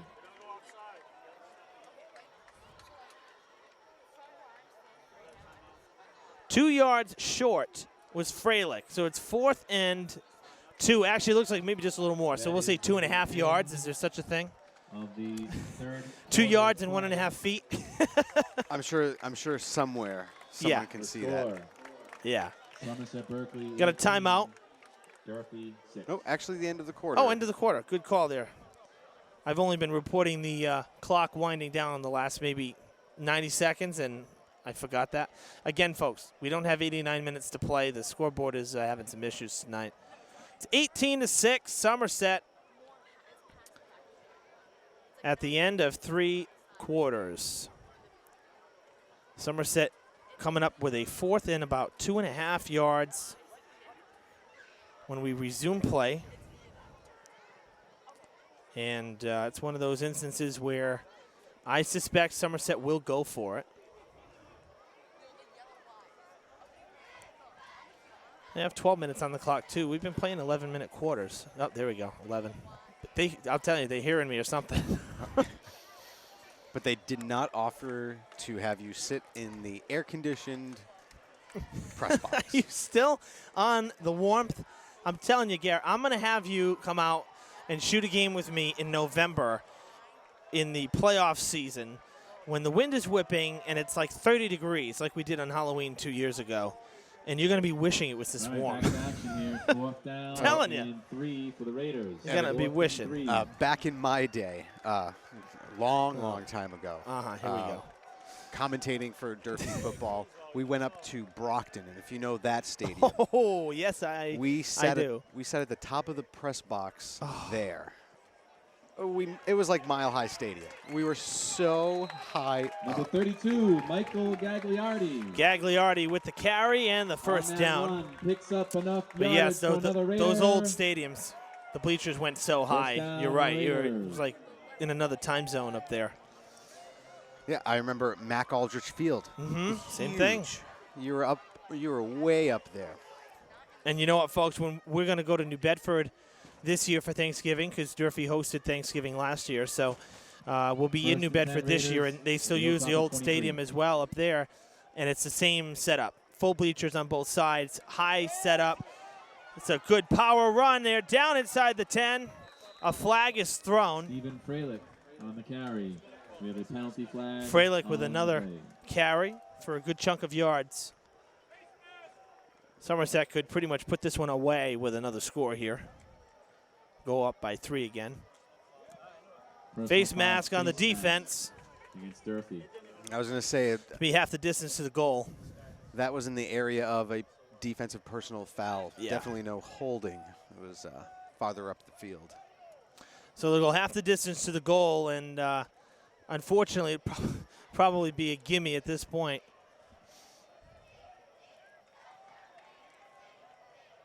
Raiders are going to have it at the 5-yard line. First and goal now. First and goal. After the penalty, 1st and goal for the Raiders.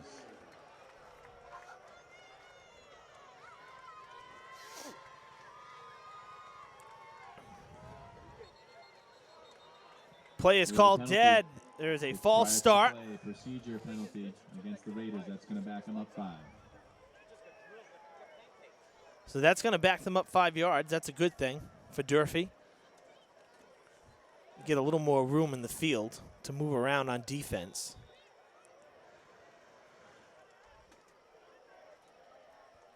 So backed up to the 10-yard line now. First and goal. 9-yard line, first and goal for the Raiders from the 9. Just inside the 10, rather. So you could call it the 9. There's a lot of pre-snap movement on that Somerset formation. They all want the end zone. Still on his feet. Everybody going down. Freilich on the carry, fighting for yardage. Freilich trying again. Got a few. A host of Hilltopper tacklers. Led by number 34, Lucas Rowe. Second and goal now. About the 6. Second and goal at the 6.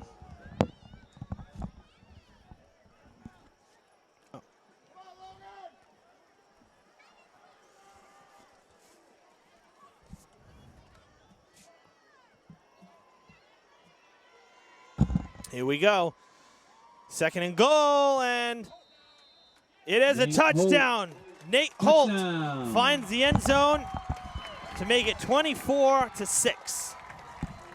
Nate Holt on the touchdown run.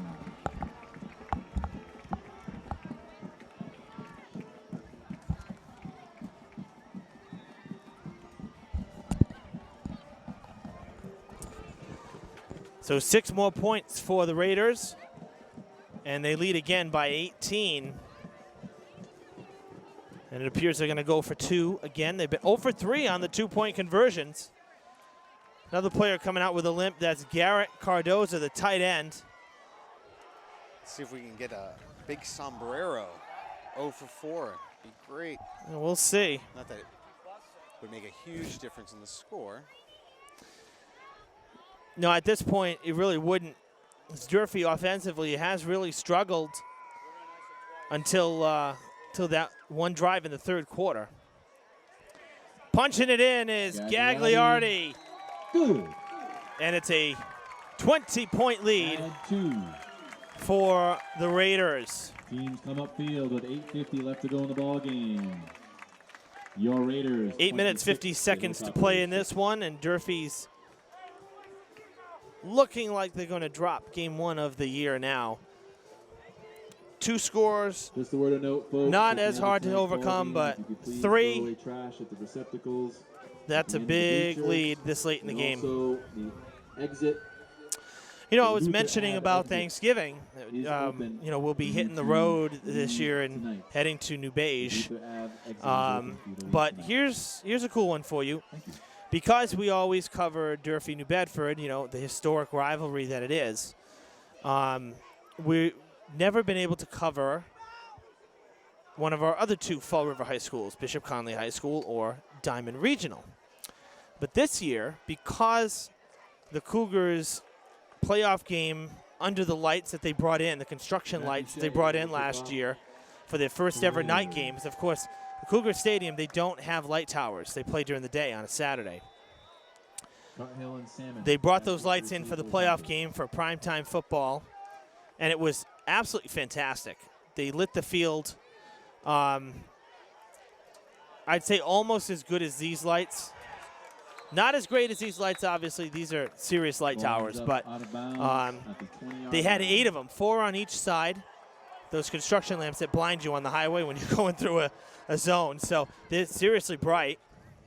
Well, they're hosting Thanksgiving this year. When Durfee's on the road, Diamond and Conley host their rivals. First and 10. Bishop Conley's going to have Thanksgiving Eve, Wednesday night of Thanksgiving week at 7 o'clock. So we will actually be able to cover another school's Thanksgiving Day game this year. Evan, when are you going to have enough time for the cranberry sauce and the pumpkin pie? Listen, this is saying, Gary, good things come to those who wait, and believe me, the football game on Thanksgiving morning is so much fun.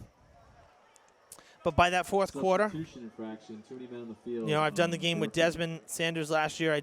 Mitch Lown did the game with me 2 years in a row as well, previous. By that fourth quarter, all we're doing is talking about is food. That's all we're doing is talking about the food. So it's. But, you know, Thanksgiving Eve Usually I'm prepping for New Bedford Durfee the next morning. So Oh, I'm sorry. It's Thanksgiving Eve. Thanksgiving Eve, That not is Thanksgiving Day night, but the day before. So Wednesday night, Bishop Conley's hosting. Nope. And a flag is called illegal motion. Yep, so that's going to – play's going to keep going here, but it's going to come back.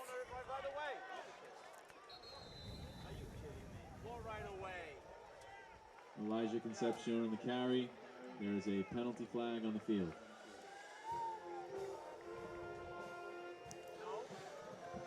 Going to wait for the call. That was a great run from the Hilltoppers, and unfortunately it's going to be coming back. Illegal shift. Durfee. That's a shame. And that's, that's one of those, I guess you could say rookie mistakes, inexperience showing there. One of those things. I'll say right now, folks, at home, don't write off Durfee just yet because they started slow last year as well. They picked it up towards the end of the season.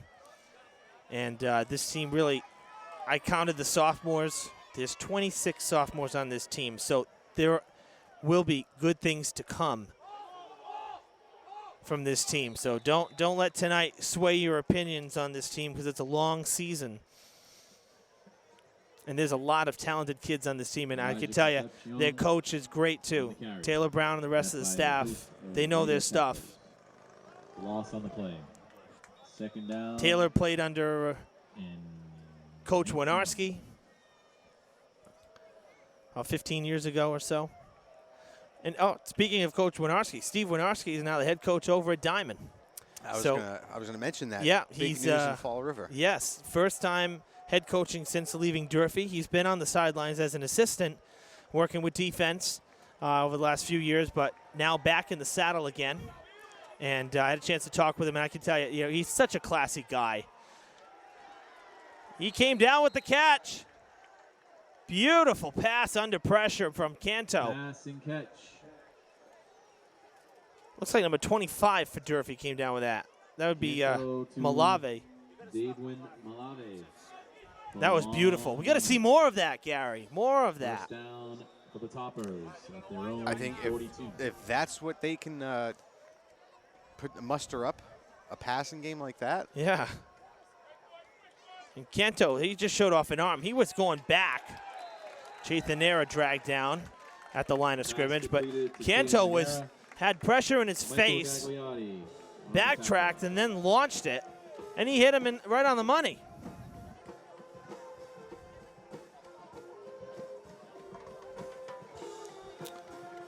But yes, getting back to Coach Winarski, I had a chance to talk with him. Actually, I hit all three schools because Bishop Conley has a new coach as well, Ned Scaduto. No stranger to the Mayflower League because he was over at Diamond for a time.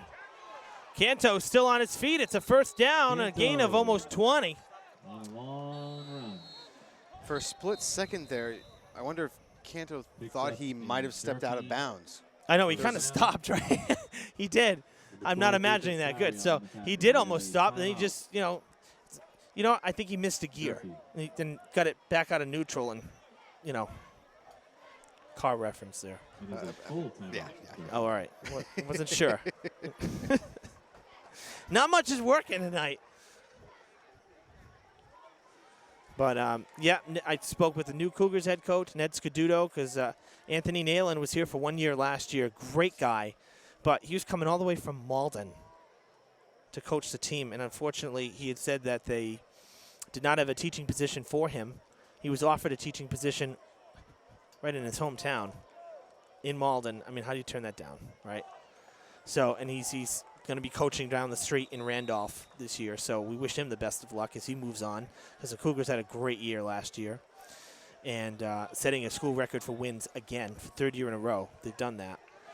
But now Ned Scaduto over there, and he said that, things are going very well. Good transition between coach and player. Malave comes down with it at the 10. Another good pass. Throw and catch. It's been a tale of two halves for him. I know. I don't know why weren't doing more of this in the first half. I would have liked to see more of that. Well, they had him in the backfield the first half, and he wasn't getting anything going running. This is true. He was trying to go up the middle.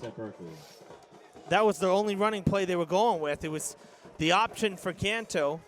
He'd either keep it or give it to Malave, and Malave couldn't punch through, so now he's getting freed up. And you know what that does now is this is what you try to do. When you get somebody else involved, you have to imagine that now Salmon or Nera could become a target, because now that's 2 passes to Malave.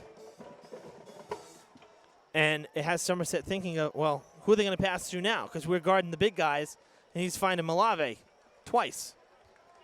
So, see, game's not over yet, folks. Astute observation. Yes, folks, this is what happens when I let Gary do a game. All right, back to action. We got first down and 10. Evan, I love doing these games with you. I know you do. I know you do. And actually, I'm trying to think. I think the last time you and I actually did a game was week 2 last year against Taunton at home. Durfee's first win. End zone. Touchdown, Hilltoppers. Touchdown, Hilltoppers. That was Cuthill coming down with it. Brendan First Cuthill on the reception. touchdown pass of the year for Durfee. Canto. And we got to see a little of what he can do with the arm on that drive. Turned out to be a really good drive. They looked dead in the water all the way at the other end of the field. And just like that, bing, bang, boom. Good series for Durfee. Now, with a pass going into the end zone like that, he placed that ball perfectly. Back of the end zone, high.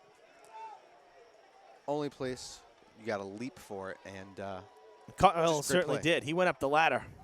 Going to go for 2. Going to try to punch it in. And they do. Conversion is good. Canto on the QB That was keeper. Canto keeping it, went with the option. 2-point conversion, and folks, it's a 12-point game with 6:19 to play. So now really what it comes down to is what Durfee can do on defense to limit the time of possession for the Raiders, because this was a great drive. This really was a great drive.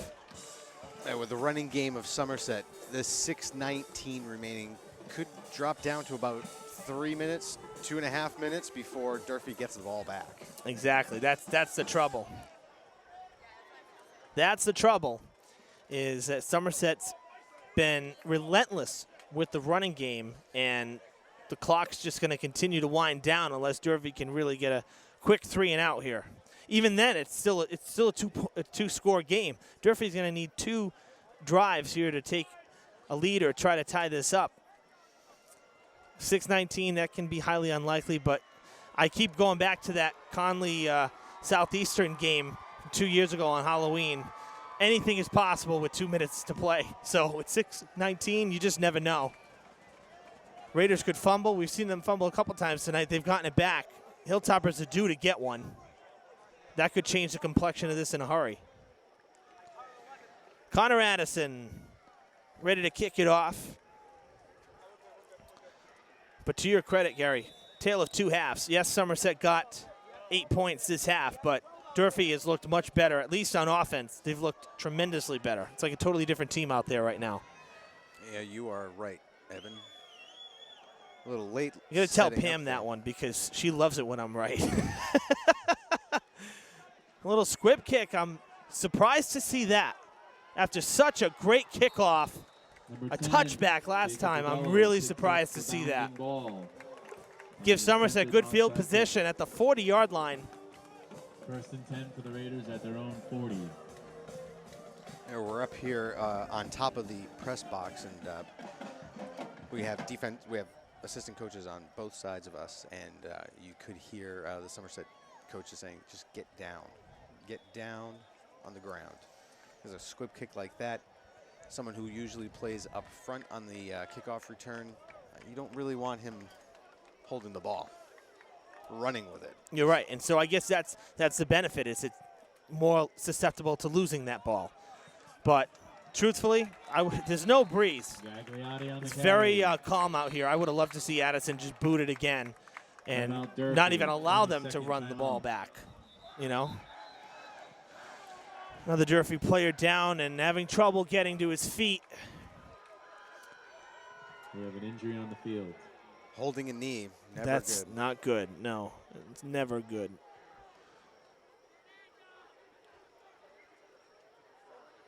And this is an instance where the Somerset trainer was able to get onto the field real quick. Yes. And I know about knee. I'll tell you what. Most people don't know this. I actually injured my knee over the summer. Mr. Sports Reporter trying to play wiffle ball on 4th of July. On a hill, correct? It was not flat ground, but we were on a hill, and it was just slightly pitched, I guess you could say. And Gagliardi picks up 9. my knee like dislocated. I didn't do any damage, luckily. It was just a sprain, and actually I feel really good right now. So it healed on its own, but pretty scary. P.S. folks at home, this is why I do what I do and why I'm not out on the field. Now, when you play wiffle ball, do you run bases or do you have it set off just based on how far you go? We were running bases. We made bases. It's at my cousin's house, and they have a very big yard. So we set up some bases. Of course, the dimensions were all over the place, but we had bases nonetheless. I think first base You had was a like, short third base line? I think first base was probably like, I don't know, good 30 feet, and second base was like maybe 10 feet from it. So, yeah, pick up wiffle ball game. What do you want? But I kind of lunged at a ball that was coming right at me. I was hitting, and of course I'm barefoot. I'm on a hill. As you usually are. Of course. I'm wearing sneakers, folks. My back leg kind of slipped from under me, and my knee just twisted and totally like dislocated. 5:05 left to play. So that kind of sent a little bit of a scare. I'm like, yep, that's why Evan is a sports reporter and not a star football player or football player or any player in that regard. So I said, you know what, I'm done. And I just very calmly said, all right. It popped right back into place. I'm putting pressure on it. I'm walking, even though it Barry on the QB key. felt kind of tight. So I jumped in the pool, kind of stretched it out in the cold water. I think that was probably the best thing I ever did. So it took pressure off it immediately.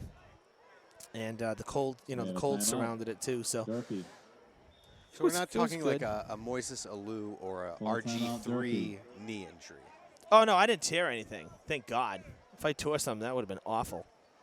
How embarrassing, right? It's bad enough that it was like for wiffle ball. Folks, getting a little inside look at Evan's 4th of July this year. Dislocated right knee. Popped back into place.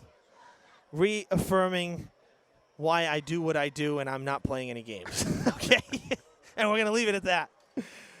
Oh, man. Yeah, it was that first week, actually, it was pretty, when I got back out of bed the next morning, like, it was tough to walk. It was really tight. But, iced it every day, a few times a day. The doctor said take some, take the inflammation, ibuprofen. Take that.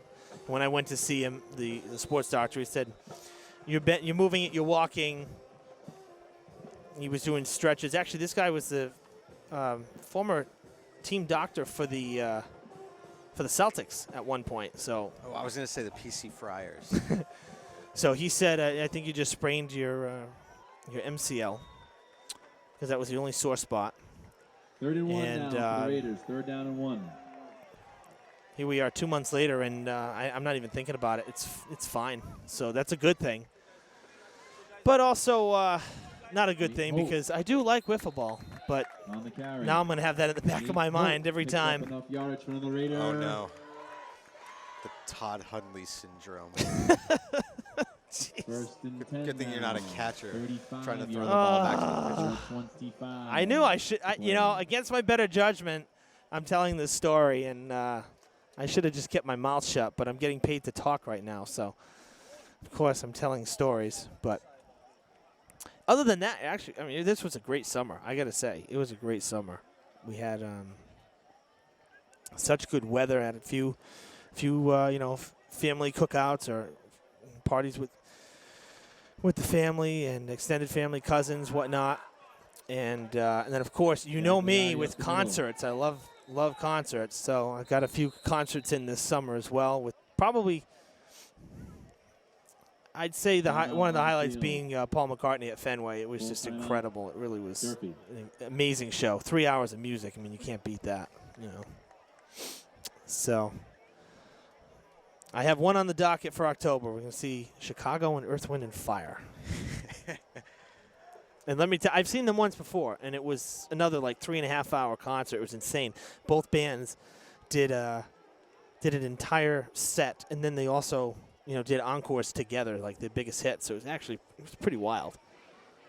It was pretty wild. Not my favorite bands, but a lot of great songs you hear on the radio from those two. So a lot of you're a wild man.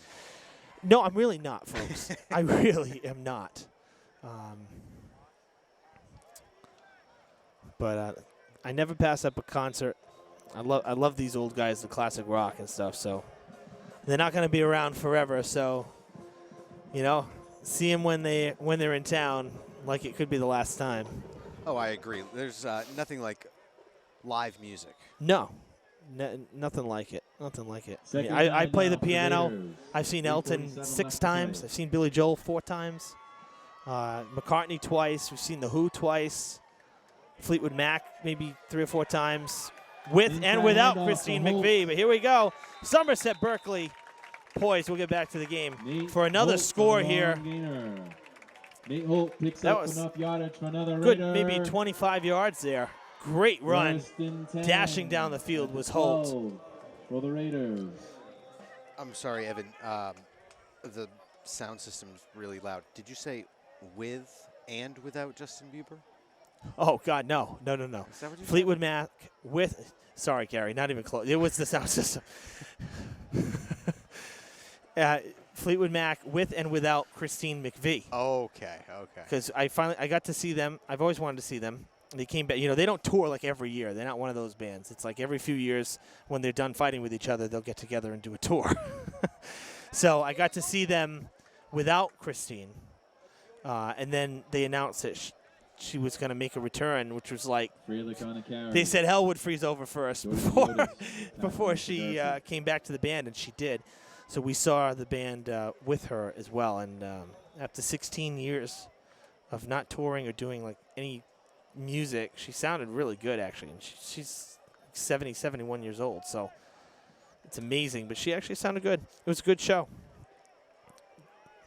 Very talented band, considering they're all songwriters, Gain of a yard on the play, 2nd and 9. I digress. Enough about Evan's life. The way you finished that sentence, No. Evan, you have a great life. Oh, yeah. No, but not everybody wants to know about it. We're watching football here.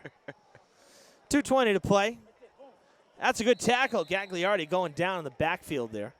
And, Evan, you said you would have nothing to talk about doing baseball.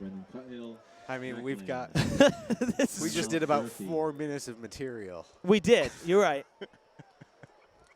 But I can't keep repeating myself either. I mean, there's not much more going on right now. Well, you'll be at a couple of concerts before the baseball This is season true. I can tell you, as I said, I play the piano. So for me, Elton, when it comes to like piano style, his piano is so loud in an arena or a stadium where he plays. It's the loudest thing on the stage. So you really hear it, you feel it. So for me, I learn music by hearing rather than necessarily just reading the music. So I've learned a lot from, say, Billy Joel or Elton John just from listening to them.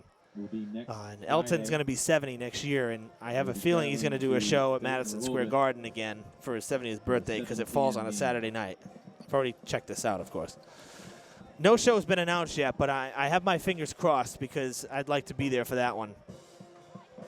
Never been to Madison Square Garden. I know you were in New York for a time. Have you ever been in there? I lived there for a while, and I saw Rush play at Madison Square Garden. That must have been a good show.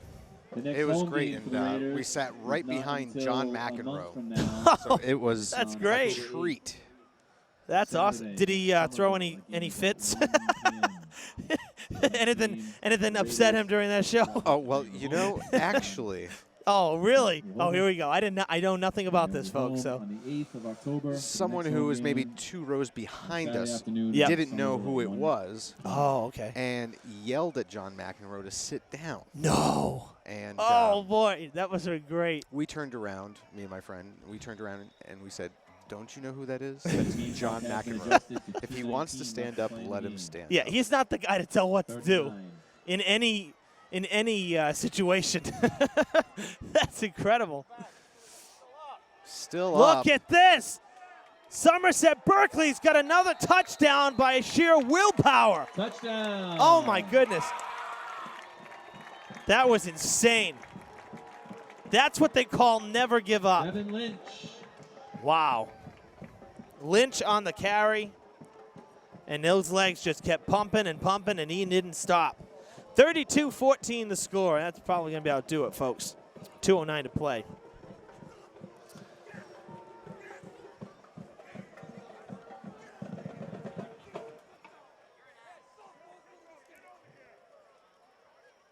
It looks like they're going to line up for 2 again. They're 1 for 4 on the 2-point conversions tonight. The Raiders are.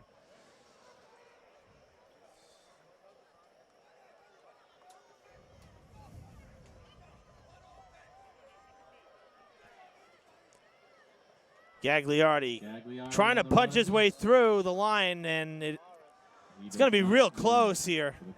No signal yet. As the teams head up It's going to be no good. The score. So I guess if you're Somerset-Berkley, maybe the one thing that they can work on this week is the 2-point conversions, because everything else is working for them right now. That'd be a good place to start. They looked very, very solid on offense. Their game plan almost to perfection.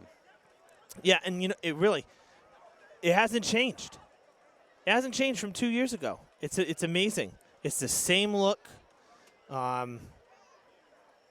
Actually, if I recall, there was a game that we did 2 years ago as well over at Durfee. It was a rare Saturday afternoon. It was like mid-October, but it was like 80 degrees out. Remember we had like all those bees swarming the press box? Like there was a nest in. Yes, I do yeah, remember it was that. the weird. I think we had this nest in one of the poles of the fencing on the press box, and it was so warm the bees came back out. It was awful in that respect. We weren't even up there. We couldn't stay up there. But they played. I think they played Stang that day, and it was the same type of offense. 3 in the backfield with the option play, and they just ran it all day long. They didn't pass the ball once, and it works. So if it isn't broke, right, why fix it? Takes a bounce. Cuthill will grab it just inside the 15. Going to head up the middle. Looking for a block. Almost falls down. Still on his feet. The ball is loose. And the Raiders are going to have it. Just when it looked like Cuthill was going to make it down the field. Recovery. Runs into a Raider. Ball jarred loose. Shea. And unfortunately, that's kind of been the story all night long for Durfee. Can't catch a break. He kicks. He tackles. We're not in Fall River anymore, Gary.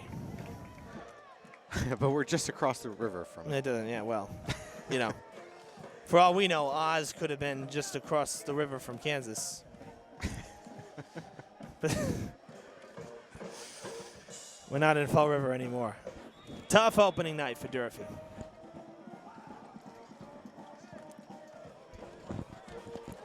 So with just under 2 minutes to play, we'll take a look at the road ahead here.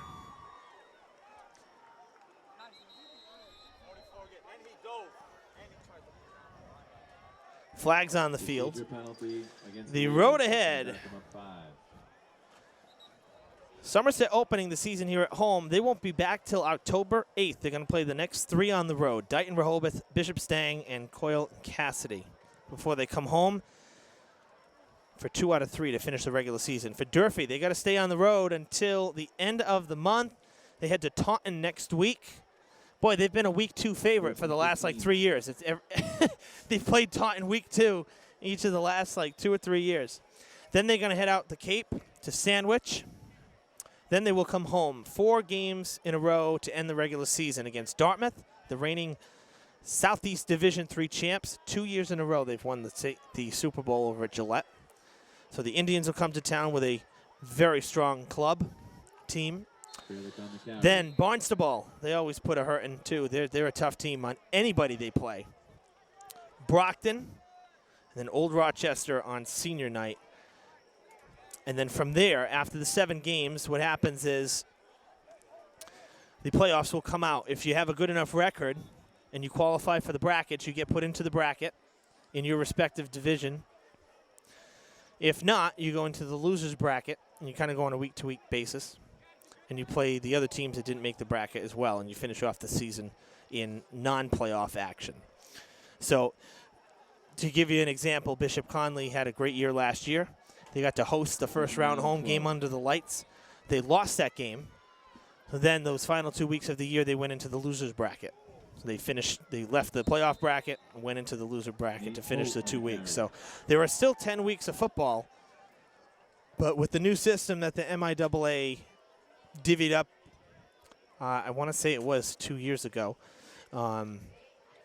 Basically, they have a regular season and a postseason now, like an official postseason now. You're saying they go to Sandwich. October 8th. Durfee goes to Taunton and then Sandwich, and then they're home for 4 games to round out the first 7. Sandwich and Old Rochester, those are rare opponents for Durfee. Yeah, actually, you're right. And Barnstable, Brockton, Dartmouth, for the most part, we play them. Actually, I'm surprised this year we're not playing BR. We played BR a couple. They were usually a regular opponent because, you know, with the big 3, it's only the 3 teams as we wind down here with 3 seconds, and it's going to be the ball game. That's it for opening day. 32-14, Somerset beats Durfee on opening night. But, you know, getting back to the opponents, Durfee with the big 3, Brockton and New Bedford. The old Colony League had Barnstable and Dartmouth and BR. Thank you all for your Durfee support. plays them in almost every sport, so that was a talking point of why don't they merge the 2 leagues? Have a great night. We're talking about that for years, really, and have a 6-team league since they're all playing each other anyway. But that's a topic for another night, because that one we could talk about for a while too. So nonetheless, folks, tough opening night for Durfee. We saw some good things, saw a lot of things that the team's going to work on, but again, with inexperience, with a young team, this is what we kind of expect. And it's going to be a building process, and I'm telling you, this team has a lot of talent, so they're going to come a long way, I'm sure. Once again, 32-14 the score. Durfee drops opening night. Want to thank the athletic director over here at Somerset-Berkley High School and the coaches for giving us some space on the press box roof. We always appreciate it when the opposing team, if we go on the road, which is rare, but we always appreciate when they give us a hand. Of course, the athletic director here, Joe Francis. So we appreciate his accommodating us up on the roof tonight. And the lights are going off. They want everybody out of here. So let's get out of here, Evan. For Gary Lee, I'm Evan Massoud, and we will see you soon. So stay tuned to Fred TV throughout the fall season for more high school sports. Good night.